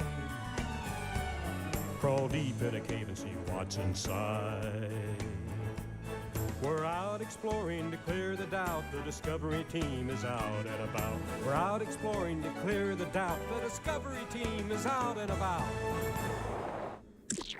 What the fuck? The Creation Adventure Team. 6 short days, one big adventure. ABC Cam. All Now the tape on of all the Prime. discs, this is the one that has built-in subtitles. Genius. Wow. Look how big these blades of grass are. Grass. Day 3. Dirt. Day 3. Spider. Ew. Day 6. The thing is huge. Grasshopper. Day 6. This thing is fantastic. Hey, buddy. Bruno. Turns and I should The have ABC cam. It works. Oh God. Yeah. I took a remote control camera and a piece of used bubble gum. I like to call this one already been chewed cam. Oh, come on. That's disgusting. But very cool. Okay, that should do it. Looks like we're ready. Just how did life begin? Voice It's been said that we are the result of an explosion. said that Is we are this the true? result. Is this scientific? Or is it just based on a belief? On a belief? Danger. Intruder. Approaching. Danger. Imminent. Squashing. Danger. Buddy. Oh, hey, Alec. Hi, Evan. I need to got stop. it right here. I didn't think you were coming. Ivan, I need the BR. Thanks. Oh, Alec, be careful, and whatever you do, don't let it get away. How important they are. This is really Alec, surreal. watch out for the... Danger. Intruder. Approaching. Danger. Imminent. Squashing. Danger. Imminent. Squashing. Danger. Imminent. Squashing. Oh, great! Yay! Fantastic! Fantasbad.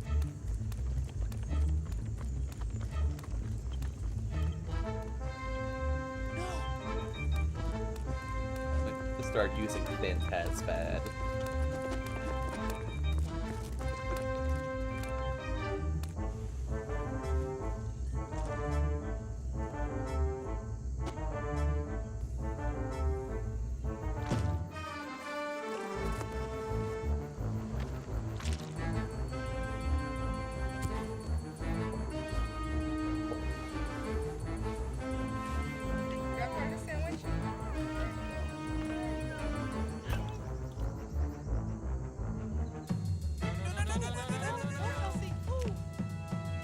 Oh, what is that? I don't like this. I don't like this. Yeah, I'm glad that segment's over. About 15 billion years ago, there was only matter and energy. It was just floating out in outer space, and it was... Whoops. I'm sorry. Sorry. Little... I'm back. Ow! Can you hurry it up? I'm sorry. That's enough. Continue, please. Science believers are so rude. ABC Cam. Now online. You're still alive! Anyways, before I was interrupted, Alec, I hope the camera controls up to the helmet. Sit back and relax. It's movie time.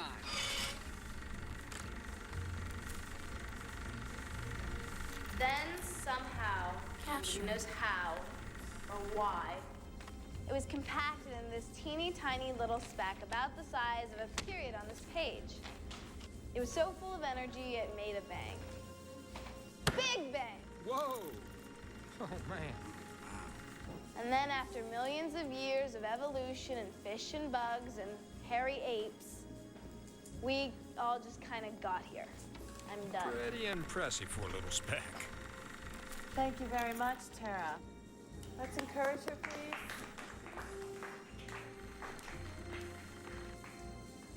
All right, I believe it is Alec's turn. If you would come up and give us your science report. Okay, guys, listen up. This is it. This is what we've been waiting for. What a klutz. My report is on how God created the world in 6 actual days and not million and billions of years. What? Well, it's true. That's what 6 my report days? Like that could actually happen. I mean, Oh, come on, don't listen to them. I thought this was supposed to be a science project. Yeah. Tara. Good one. Yeah, good. but he's correct. Like, this is not to be a science project. And may I remind the class that a science project and science itself cannot be based upon blind faith. It has to be based upon three things. Scientific fact is based upon three things. What are they? Observable, Capturing. testable, and together? And repeatable. Thank you. Remember that any event that is not observable, testable, and repeatable is not a fact. It's a theory. Exactly, but some theories are just more valid than others. And I would agree with that. What? Yeah, well, where is it? It's Is there something wrong? Give me the glasses. No, oh, here they are. Give me the glasses. Here, try these on. What are these for? They're biblical reality glasses. They'll help you see things the way they really are. I really don't think these are necessary. Oh, it's necessary. Well, go ahead, try them. They're just headphones? Part of my presentation. I have Like enough cheap for the whole 90s class. Just try them headphones? on. They'll really help you. This once. Here, take one. Come on, just put them They'll on. really help. Initiating. Or like the Uploading to band part of VR. 90s headphones in like the shade of like a sun, half a, what am I trying to say? Like if you sunglasses blow. Finally! Now it's time to show them what it's all about. There's words in there? Just how did life begin? It's been said that we are the result of an explosion. Is this true? Is this scientific? Or is it just based on a belief? This is pretty cool. What? Was it an explosion? Did we come from a glob of goo? Ugh. Ugh. Yuck. I don't think so. Some scientists tell us that we evolved from chemicals over millions of years.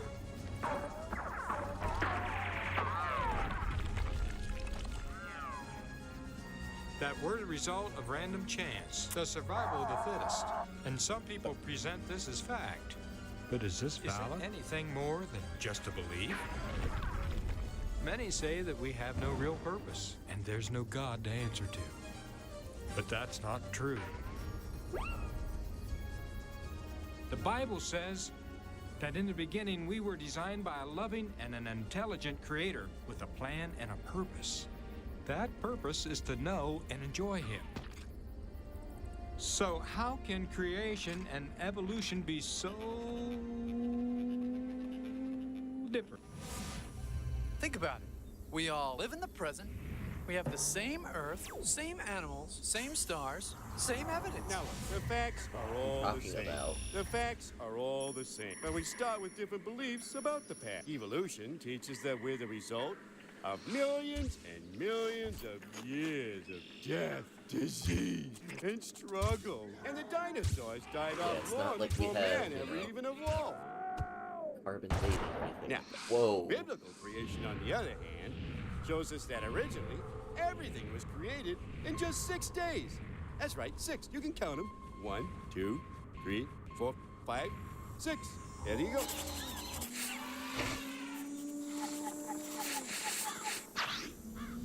But that original creation changed because of something that happened in our history. Something that still affects us even today. This really feels like it has to be like a Tim and Eric fake production. History of the universe. Hello? What does this have to do with science? Well, first you have to know what science is. See, the study of origins, like how the Earth was made.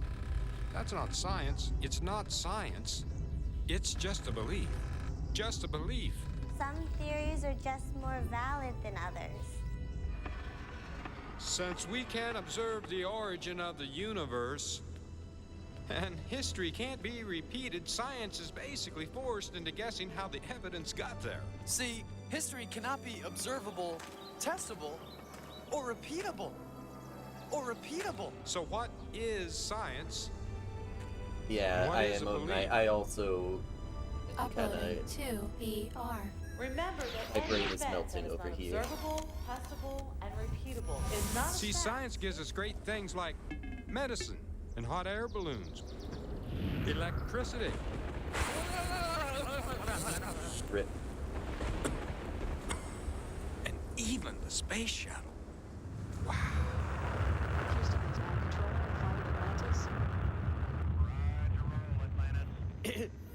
Don't forget the robotic dinosaurs. Robotic dinosaurs. And fat-free junk food. And fat-free junk food. And What? fat-free junk food. There's just so much repeating. God, stop. All Stop of with the these fucking sound are effects. Holy achieved shit. by doing experiments in the present, analyzing what happened, and then doing more experiments to test those ideas. None of these conflict with God's word. In fact, did you know that the Bible accurately described a number of scientific facts way before modern science even discovered them? Way before. Such as, you know, that your Earth is round and hangs on nothing. It's almost like The people ocean knew that currents, the Earth was commonly round called way the back paths in of the the ancient seas in the Bible. times. And hygiene. Oh, hygiene. See, everything has a tendency to go from order to disorder, and not the other way around, like evolution teaches. But God, who knows everything, wrote the events of creation down for us in the Bible. It's the history book of the universe. It's his story. Get it? See, evolution has no real answer for where matter and energy came from in the first place. Somehow. Imaging. Replay. Hey, that's me. I'm sorry, I really don't know how that got there. Downloading video library. Dr. Noah Tall. Oh my god. You know, I must admit that there are some of us within the scientific community that are not completely opposed to the concept of an intelligent designer. I mean, it is not beyond the scope of possibility that we could have in fact been created and deposited here on Earth so that we could propagate our species. And if that is so, then we could in fact be direct descendants of space aliens. Space aliens. Excuse me, I was just wondering if maybe you could explain where the aliens came from. Some scientists spend a great deal of time and money searching for higher intelligence. Now, they recognize that it took a designer, but they don't want to admit that the ultimate designer is God. The Bible says that on day one, the beginning, God created the heavens. Whoa! And the earth. And God said, "Let there be light." Cool. Evening passed and morning came. That was day one. Some folks say that a day means more than 24 hours, and it is true that some Sounds very words good, have many man. meanings. For instance, in my day, it took 2 days to cross the desert during the day. See, there are 3 separate meanings in that one sentence. Some people say that those 6 days of creation weren't ordinary days. But were actually long.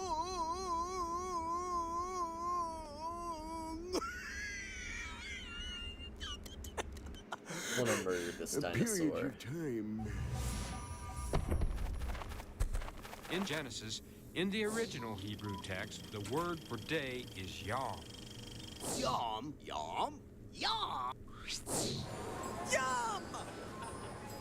No, yom.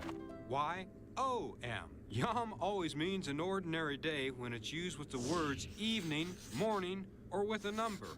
Cool. And that's the way it's used every time in Genesis chapter 1. They were 6 literal 24-hour days and not millions of years. In the beginning. In the beginning. Yes. That certainly has possibilities. God. No. I would rather and prefer that we remain within the confines of science. When we add such massive time spans to Genesis, What we're doing is taking man's opinion of billions of years to the Bible. What we really need to do is to take God's word and use it to explain the evidence. So, how do we choose to interpret the evidence all around us? Now, the Bible clearly says that we're not here by accident. We're not here by accident. So the question is, can we accept that? On day 2, God created the atmosphere around the Earth. This is what enabled the Earth to support life. It's kind of like your typical greenhouse, eh? That was day 2. Then, on day 3, God created the dry land and all the plant life and let them produce after their own kind. That means orchids are orchids, roses are roses, and, you know, you got lots of variety, but each after their own kind. Oh, yeah. Oh, yeah. Hey, these If dinosaurs or anything like that, puppets, maybe it's a good thing they went extinct. I agree 100%. Like, oh my god, this... Frodo, don't eat the plants. Oh. And that was day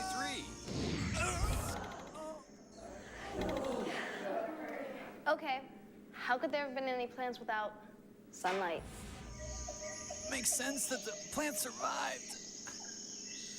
Because the sun, moon, and stars were created the very next day. They only had to survive for 24 hours, not millions of years.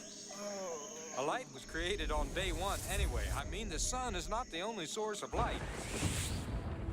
It was on day 4 that God spoke the sun, moon, and stars into place. That God spoke the sun, moon, and stars into place. Not repeating so much, Wow. And that was day 4. Yeah, well, you know, God placed the moon 384,000 kilometers stalling away for from time. the Earth. That's 240,000 miles. The exact distance to create small tides. If it were 50,000 miles closer, the tides would wipe out the continents twice a day. I think that bears repeating. Twice a day. Twice? There's enough repetition, man. Sorry, I laughed. Twice a day. And we would drown. You know, we would drown. Tides mix the ocean water. It's what keeps the ocean clean. Or perhaps Now, if the moon were farther Earth would away, be the ocean full would of be more all this oceanic life.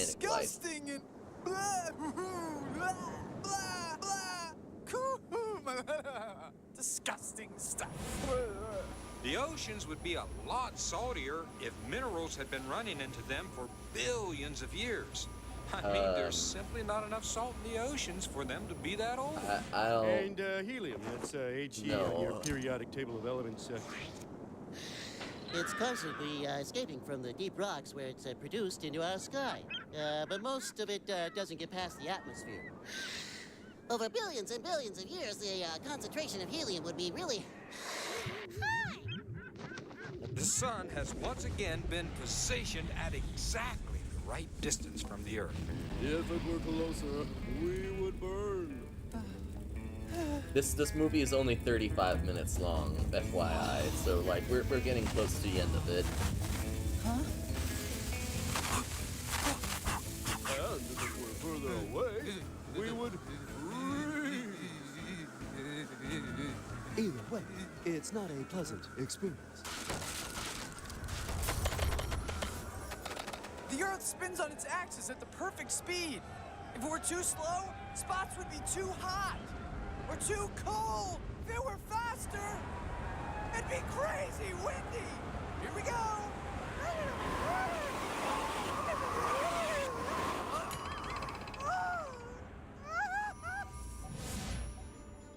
The atmosphere's thickness protects us from the 20 million meteors that hit the Earth each day at speeds averaging 10 miles per second.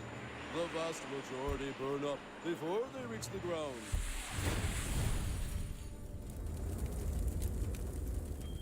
That's just a fraction of the many details that God designed specifically with a purpose. If even one of those was off just a little, it would be disastrous. Now, what explosion do you know of today that could ever create such order?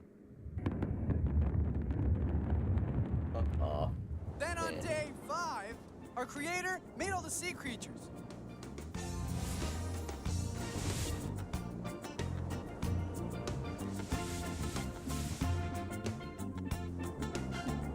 Oh my god. Look at that thing. A dolphin is wonderfully designed. It uses a form of sonar to help it find its food and navigate. It's kind of like the sonar on a submarine.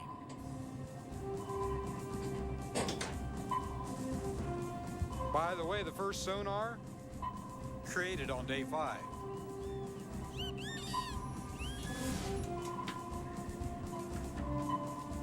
God created everything exactly as it's supposed to be, and that's why we had so many problems.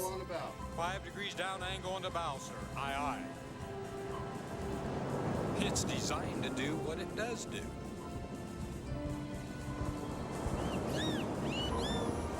On the same day, he also made all the creatures of the air. Oh my goodness.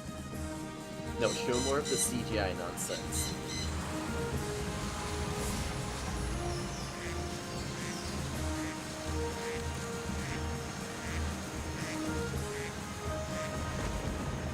Do flamingos fly? I feel like I should know this.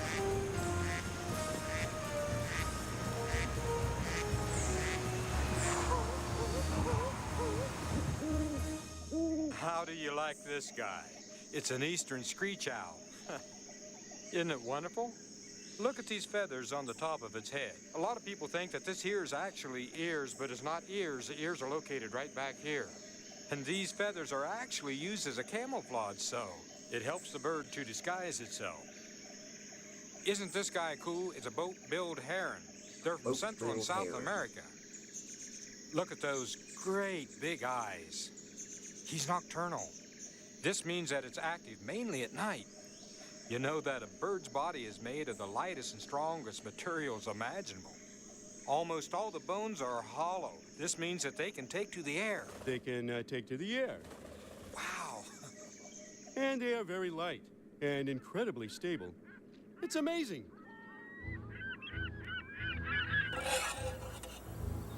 Planes and hang gliders are actually patterned after a bird's body for this very reason. Okay, buddy. Thank you, Chuck. Ready to go? Ready to go.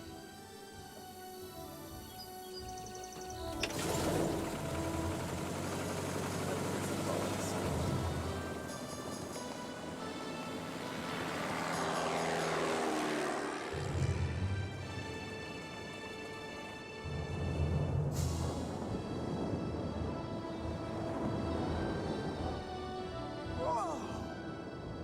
It's a horseshoe crab shell. Hey, Proto!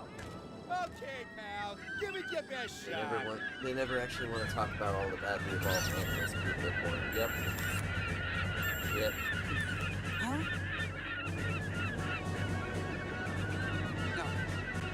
But no, God created everything the way it's supposed to be. Locking onto target. We have target acquisition. You don't want me? Weapon on. Weapon deployed. What the fuck is happening? Will he escape certain pollution? Will we ever want to be near him again? They're designed to do what they do. Well, they're not quite designed to do that. Good lord. That was day 5, and God said that it was good. The next morning, God created animals. Including dinosaurs. Okay, yes, more CGI. The Lord filled the earth with all kinds of land animals and everything that creeps on the earth, and let them produce after their own kind. Cats are still cats. And there are variations within the kind, but they don't change from one kind of animal to a totally different other kind of animal. Cats are cats are cats. There can be variations within the kind. But you never find one kind of cat changing into anything other than a cat. Oh, by the way, did you know in the original creation, all animals were designed to be vegetarians? Even this snake I have right here.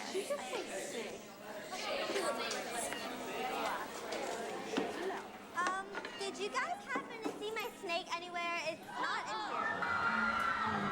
I'm just kidding. It's right here.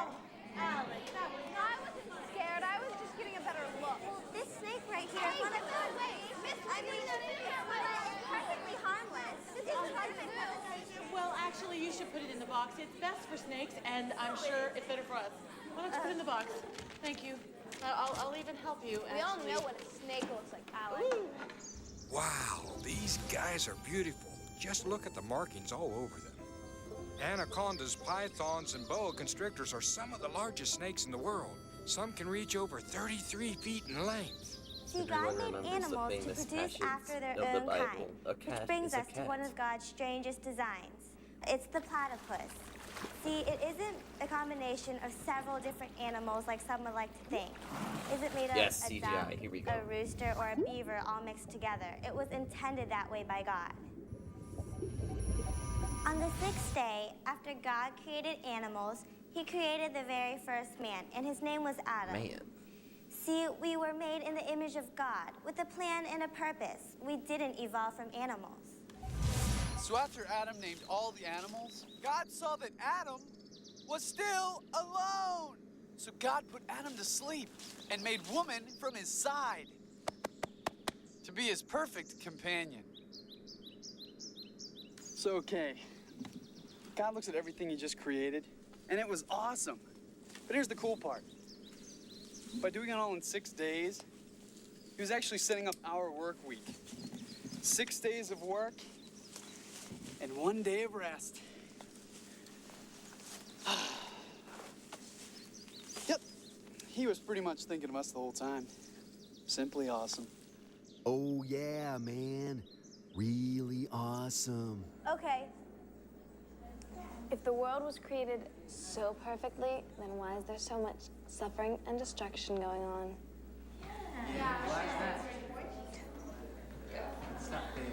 God created a perfect world. People were created in the image of God.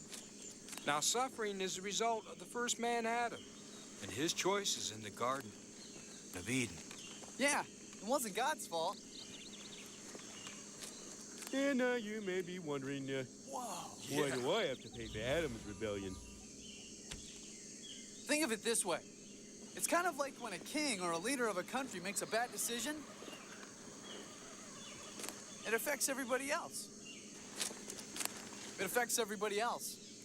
What the fuck? See, God told Adam and Eve that they could eat of any tree in the garden except one, or I they once would again die. don't have commentary Instead, because this is just too they insane. sinned. They chose to ignore God's command, and it affected all of creation. Sin?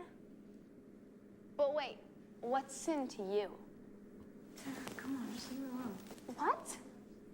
Corruption equals evil equals sin. Sin equals rebellion, the willful breaking of God's laws, because all mankind I rebelled do in not Adam. like All are sinners. the way those faces are drawn.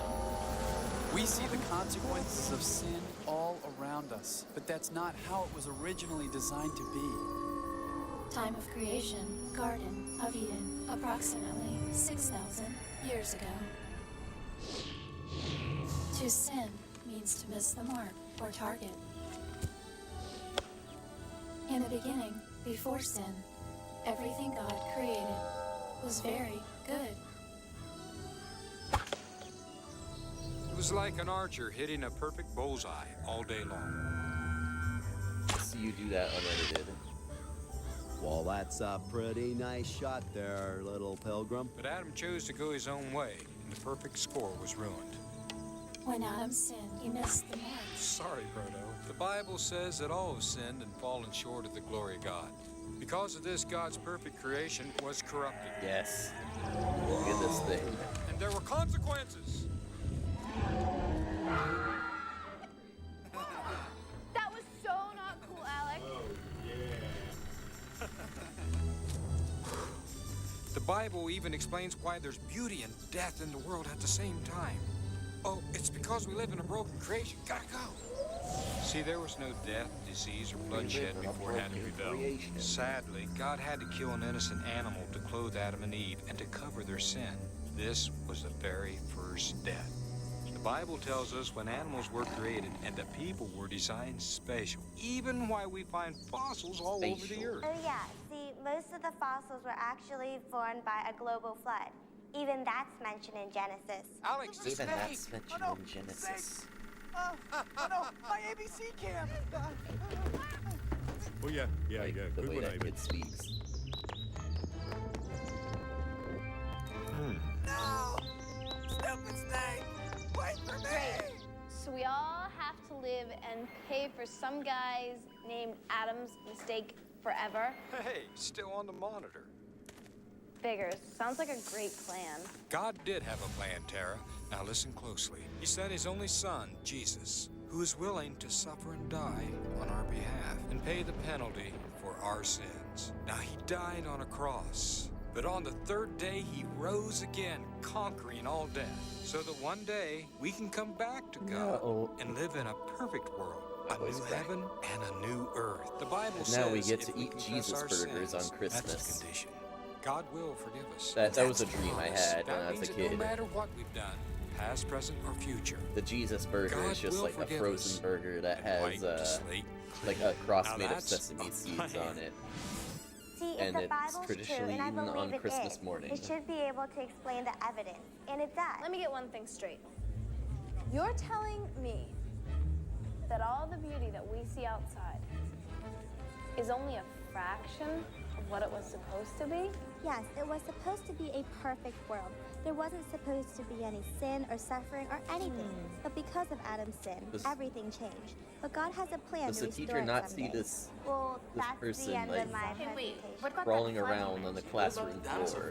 Order? This must be millions of years old. Yeah, are they mentioned in the Bible? And complexity. Also, the eye strain everybody Well, must be dinosaurs having, are like mentioned in the being Bible, fed all but this that's a whole other fucking report. nonsense imagery with just one eye Did must you be guys happen to awful. see my snake? It was just here a minute ago. No, I'm serious. It's not in here. That's it! What? I'm Do not that. going anywhere! Here we go again. Yep. Here we go. Okay, that one. Just let go! Back with my gum can! I can hold on for days! That's it. How it ended, huh?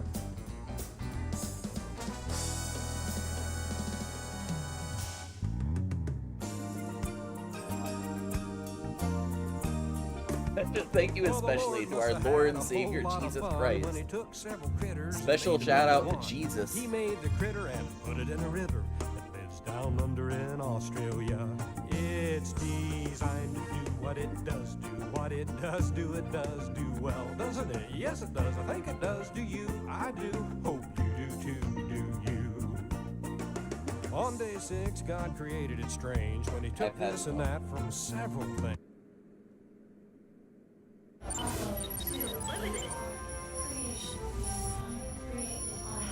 We'll see what the special features are. We might not actually look at them, but I will take a look at what they are.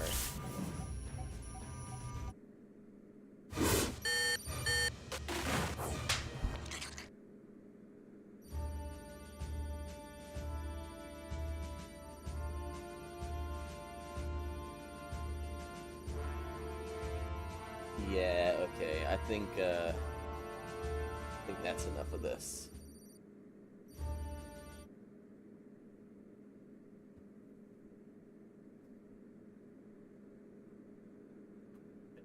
I've noticed my viewer count has dropped quite a bit. So, you know, I think that drove away the majority of people watching. But, you know, it was funny, I thought, even if it did make me a bit enraged.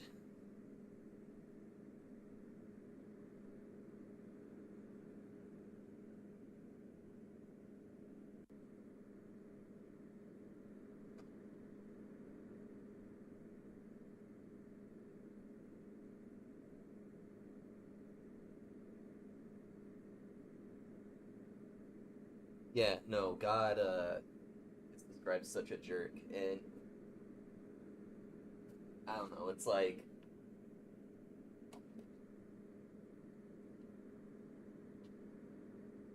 I especially like the Old Testament God, you know. I do not like him, I do not want to worship him. Um, I'm not saying, other people can't find, comfort in that, of course, but it's just not for me. But if you are gonna do it, don't be a creationist or a Mormon. Or anyway, I don't have any more DVDs I want to put on, but I am gonna put on a palate cleanser. I think I'm just gonna do a little Toma Life to end the stream, because I've been pretty obsessed with the game, and it'd be pretty fun. So give me a minute while I set that up. All without sewing, gluing, or stapling. With Deco-Wrap cornices, anyone can turn their home into a designer showplace. Just look at what you can do. Create a dramatic look in the living room with swags and panels. Soften the hard look of vertical blinds with Deco-Wrap cornices. And add color and charm to an otherwise dull powder room. With our patented no-sew system, you only need 1 yard of fabric for basic styles. And with the no-tool installation screws, it couldn't be easier. Now let's get started. Sizing the cornice. Each Deco-Wrap cornice measures 40 inches wide, but for smaller windows, Deco-Wrap can be easily cut down. Just measure how much you want to cut off and cut using a large serrated.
God damn it, I was on mute. Okay, I forgot.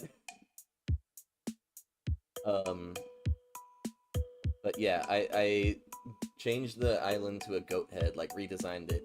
And then the game dropped the Ferris wheel on me. And I didn't have a proper place for it, so I just kind of gave my goat head like a weird extension that leads out to the Ferris wheel. But you know, I do really like how the goat head came out, and I made like the wishing fountain, the eye.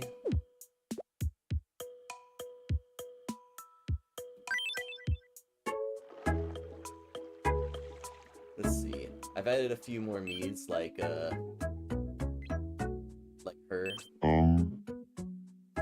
You're looking chipper, Cap'n. You know why I'm always bright-eyed and bushy-tailed in the morning? Video editing. That's That the is not what secret. video editing does to you. Alligator, Joseph Kerwin from that cursed Lovecraft point and click game I streamed.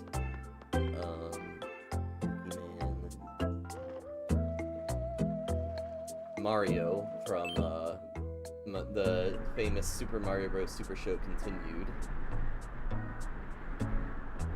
Huh. Good evening. I want to wear something cuter than what I have now. No. Great. Huh. Well then.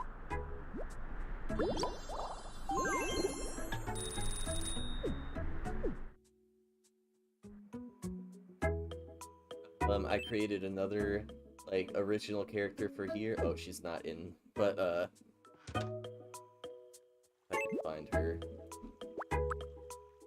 There she is. Good seeing you. Her name is Dissocia. Yikes. Sorry, I scare really easily. And lastly, most recently, I have added Calb, finally. Whoa, whoa, whoa. You know, I can't exactly, make a transparent me. But, you know, I kind of took some Renee Magritte inspiration. Oh, what do you need? Cap'n, what's the scariest animal you can think of? Probably that fucking dinosaur. I mean, yeah. If anything, Shanna Banana taught us that a human stranger is absolutely the scariest animal. I don't know what that is, but it sounds like a total nightmare. Cal has no idea what a stranger is, because everyone's a partner to him.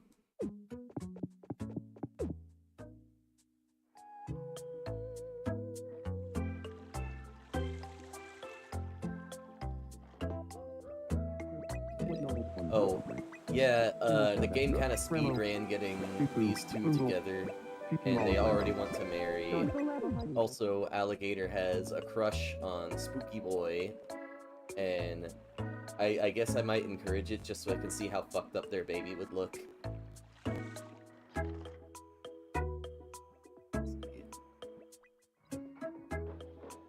I will go ahead and level up the island. I'm getting closer to the goal of the lighthouse.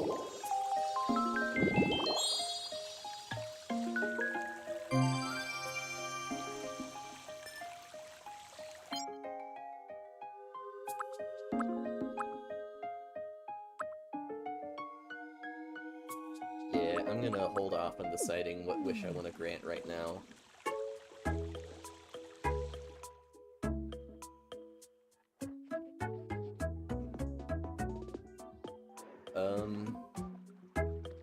Oh, I got myself, the graveyard set, which I'm very, like, happy about.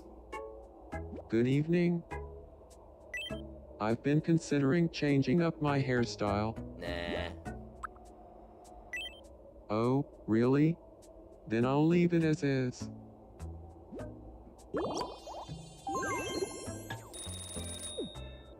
And yeah, also, Jig and Spooky Man also wanted to propose to each other. It's,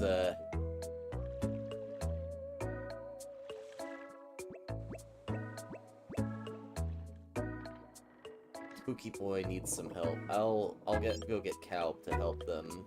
I don't think they've met yet. Come on this way, partner. I'm definitely gonna give Calb the horse pet, once I get it. What's the matter? And I tried my best to give him, like, sort of a, you know, southern drawl. with the robot voice. Have you tried not doing that? Doesn't always work, but sometimes it does sound pretty good. You are so kind. Anyone would have helped.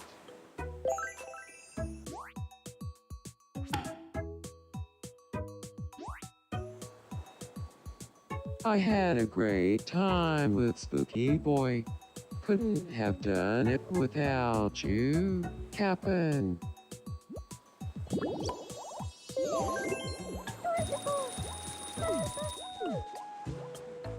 Oh yeah, I also want to show off this little, like, just mini park that I made in, you know, this area where there's nothing developed. You know, a little walking trail. Oh yeah, that's right. I do know about the menu that takes you to someone automatically. I just forget about it, and I kind of like dragging the Miis across the map too. Okay, so what's going on with these two?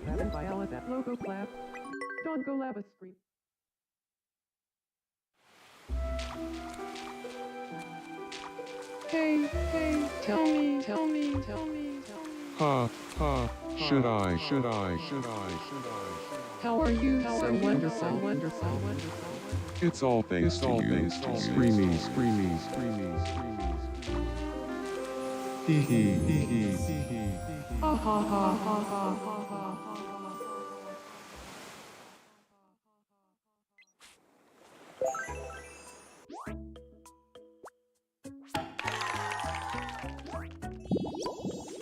Gonzo Rabbit Screen Prep Duetto. Real Tingle National. No, in on a TV.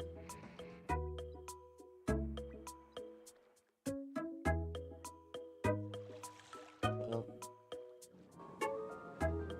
I'm gonna wait till the next Tomodachi Tuesday in Discord to add another Mii. Plus, I don't really know. I can already level up again? Wow. I don't really know what Mii I'll add next, but you know. Let's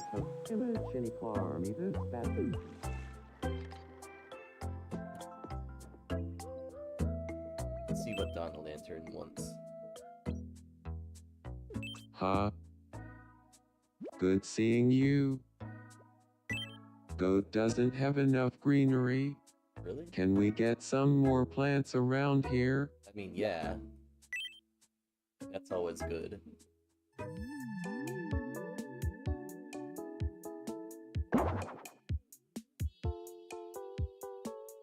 I mean, yeah, I guess so. I tried to put around a lot of flower planters. It will for cost Mii $30. enrichments, but you know. Do we have the budget for that right now? Oh yeah. Love that, like, flower planters cost $30, while Let's like get street going. lamps cost like $8.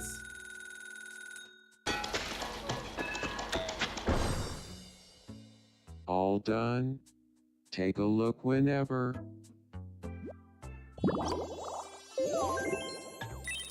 What's a bad habit you just can't seem to kick? I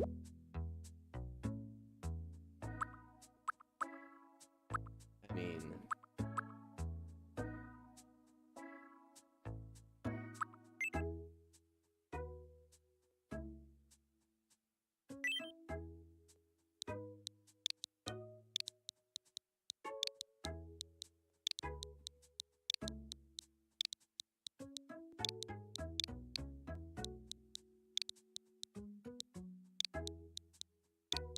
this is like 2 streams in a row that I've watched Christian propaganda of some type, so I guess that's my bad habit.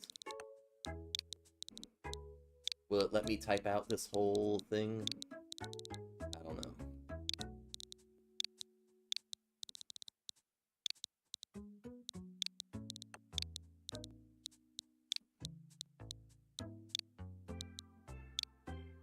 Shit, okay,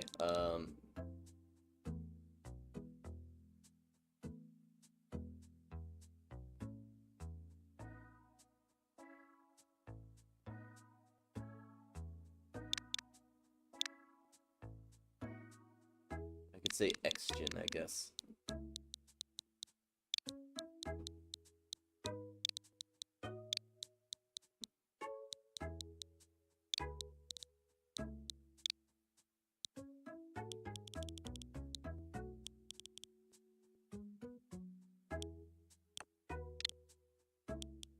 not? There we go.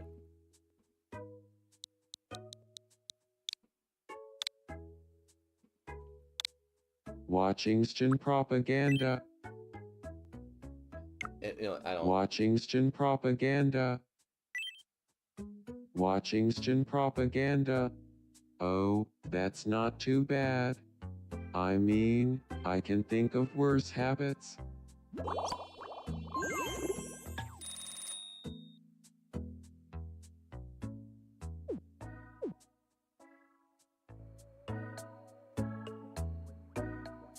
I guess I could have put Christ propaganda, but I guess I can change that.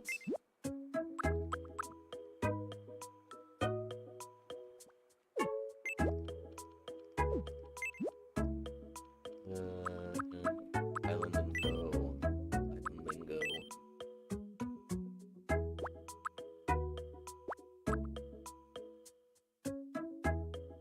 Watching Stin propaganda.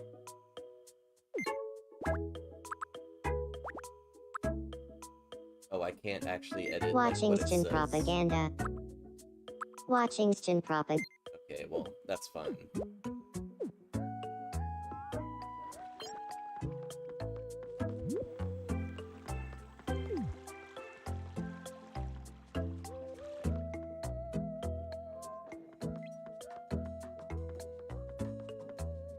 But anyway, that's what I've been up to in Tomo Live. I'm again really happy with like the goat head shape of the island, even if I did have to give it like a weird extension here for this Ferris wheel, which I might honestly take away if I can't find like a better spot for it.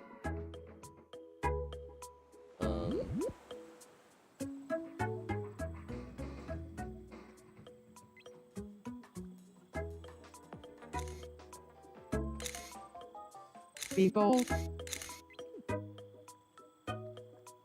A lot of the meads, I love how they just kind of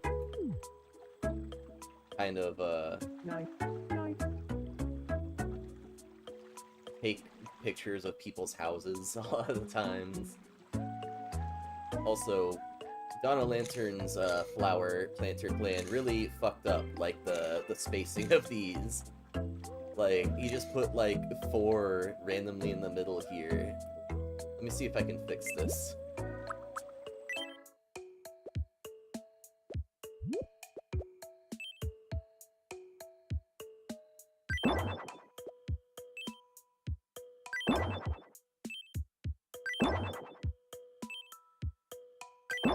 Okay, is that about evenly spaced? Yeah. I mean, it's not... I don't really like these two being here like this, so maybe I'll put them, like, over here.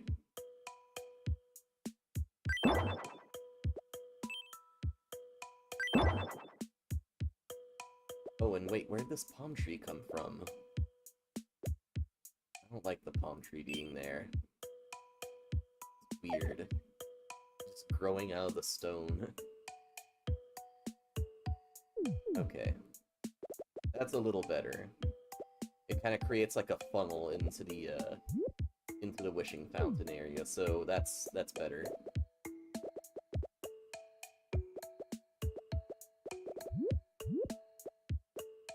And again, over here.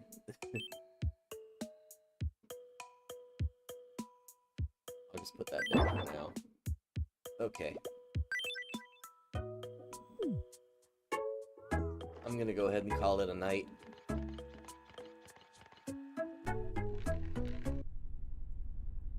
Stream is not starting soon. Stream is ending soon.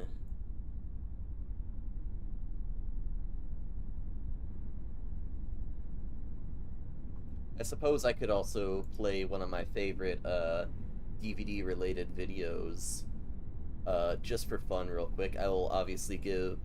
Actually, no, I don't want to get in, like, YouTube algorithm copyright trouble.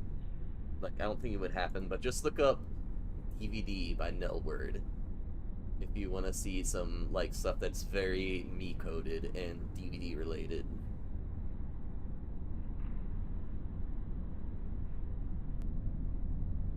Odinite, I think you would especially like the disc that was at the beginning of this stream, so I would recommend going back and checking it out. It has some puppets and stuff. It's like a kids educational program.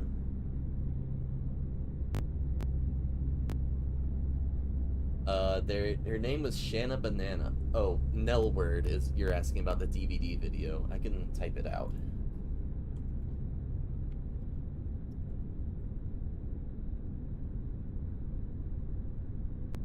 In fact, maybe I can find the link to it.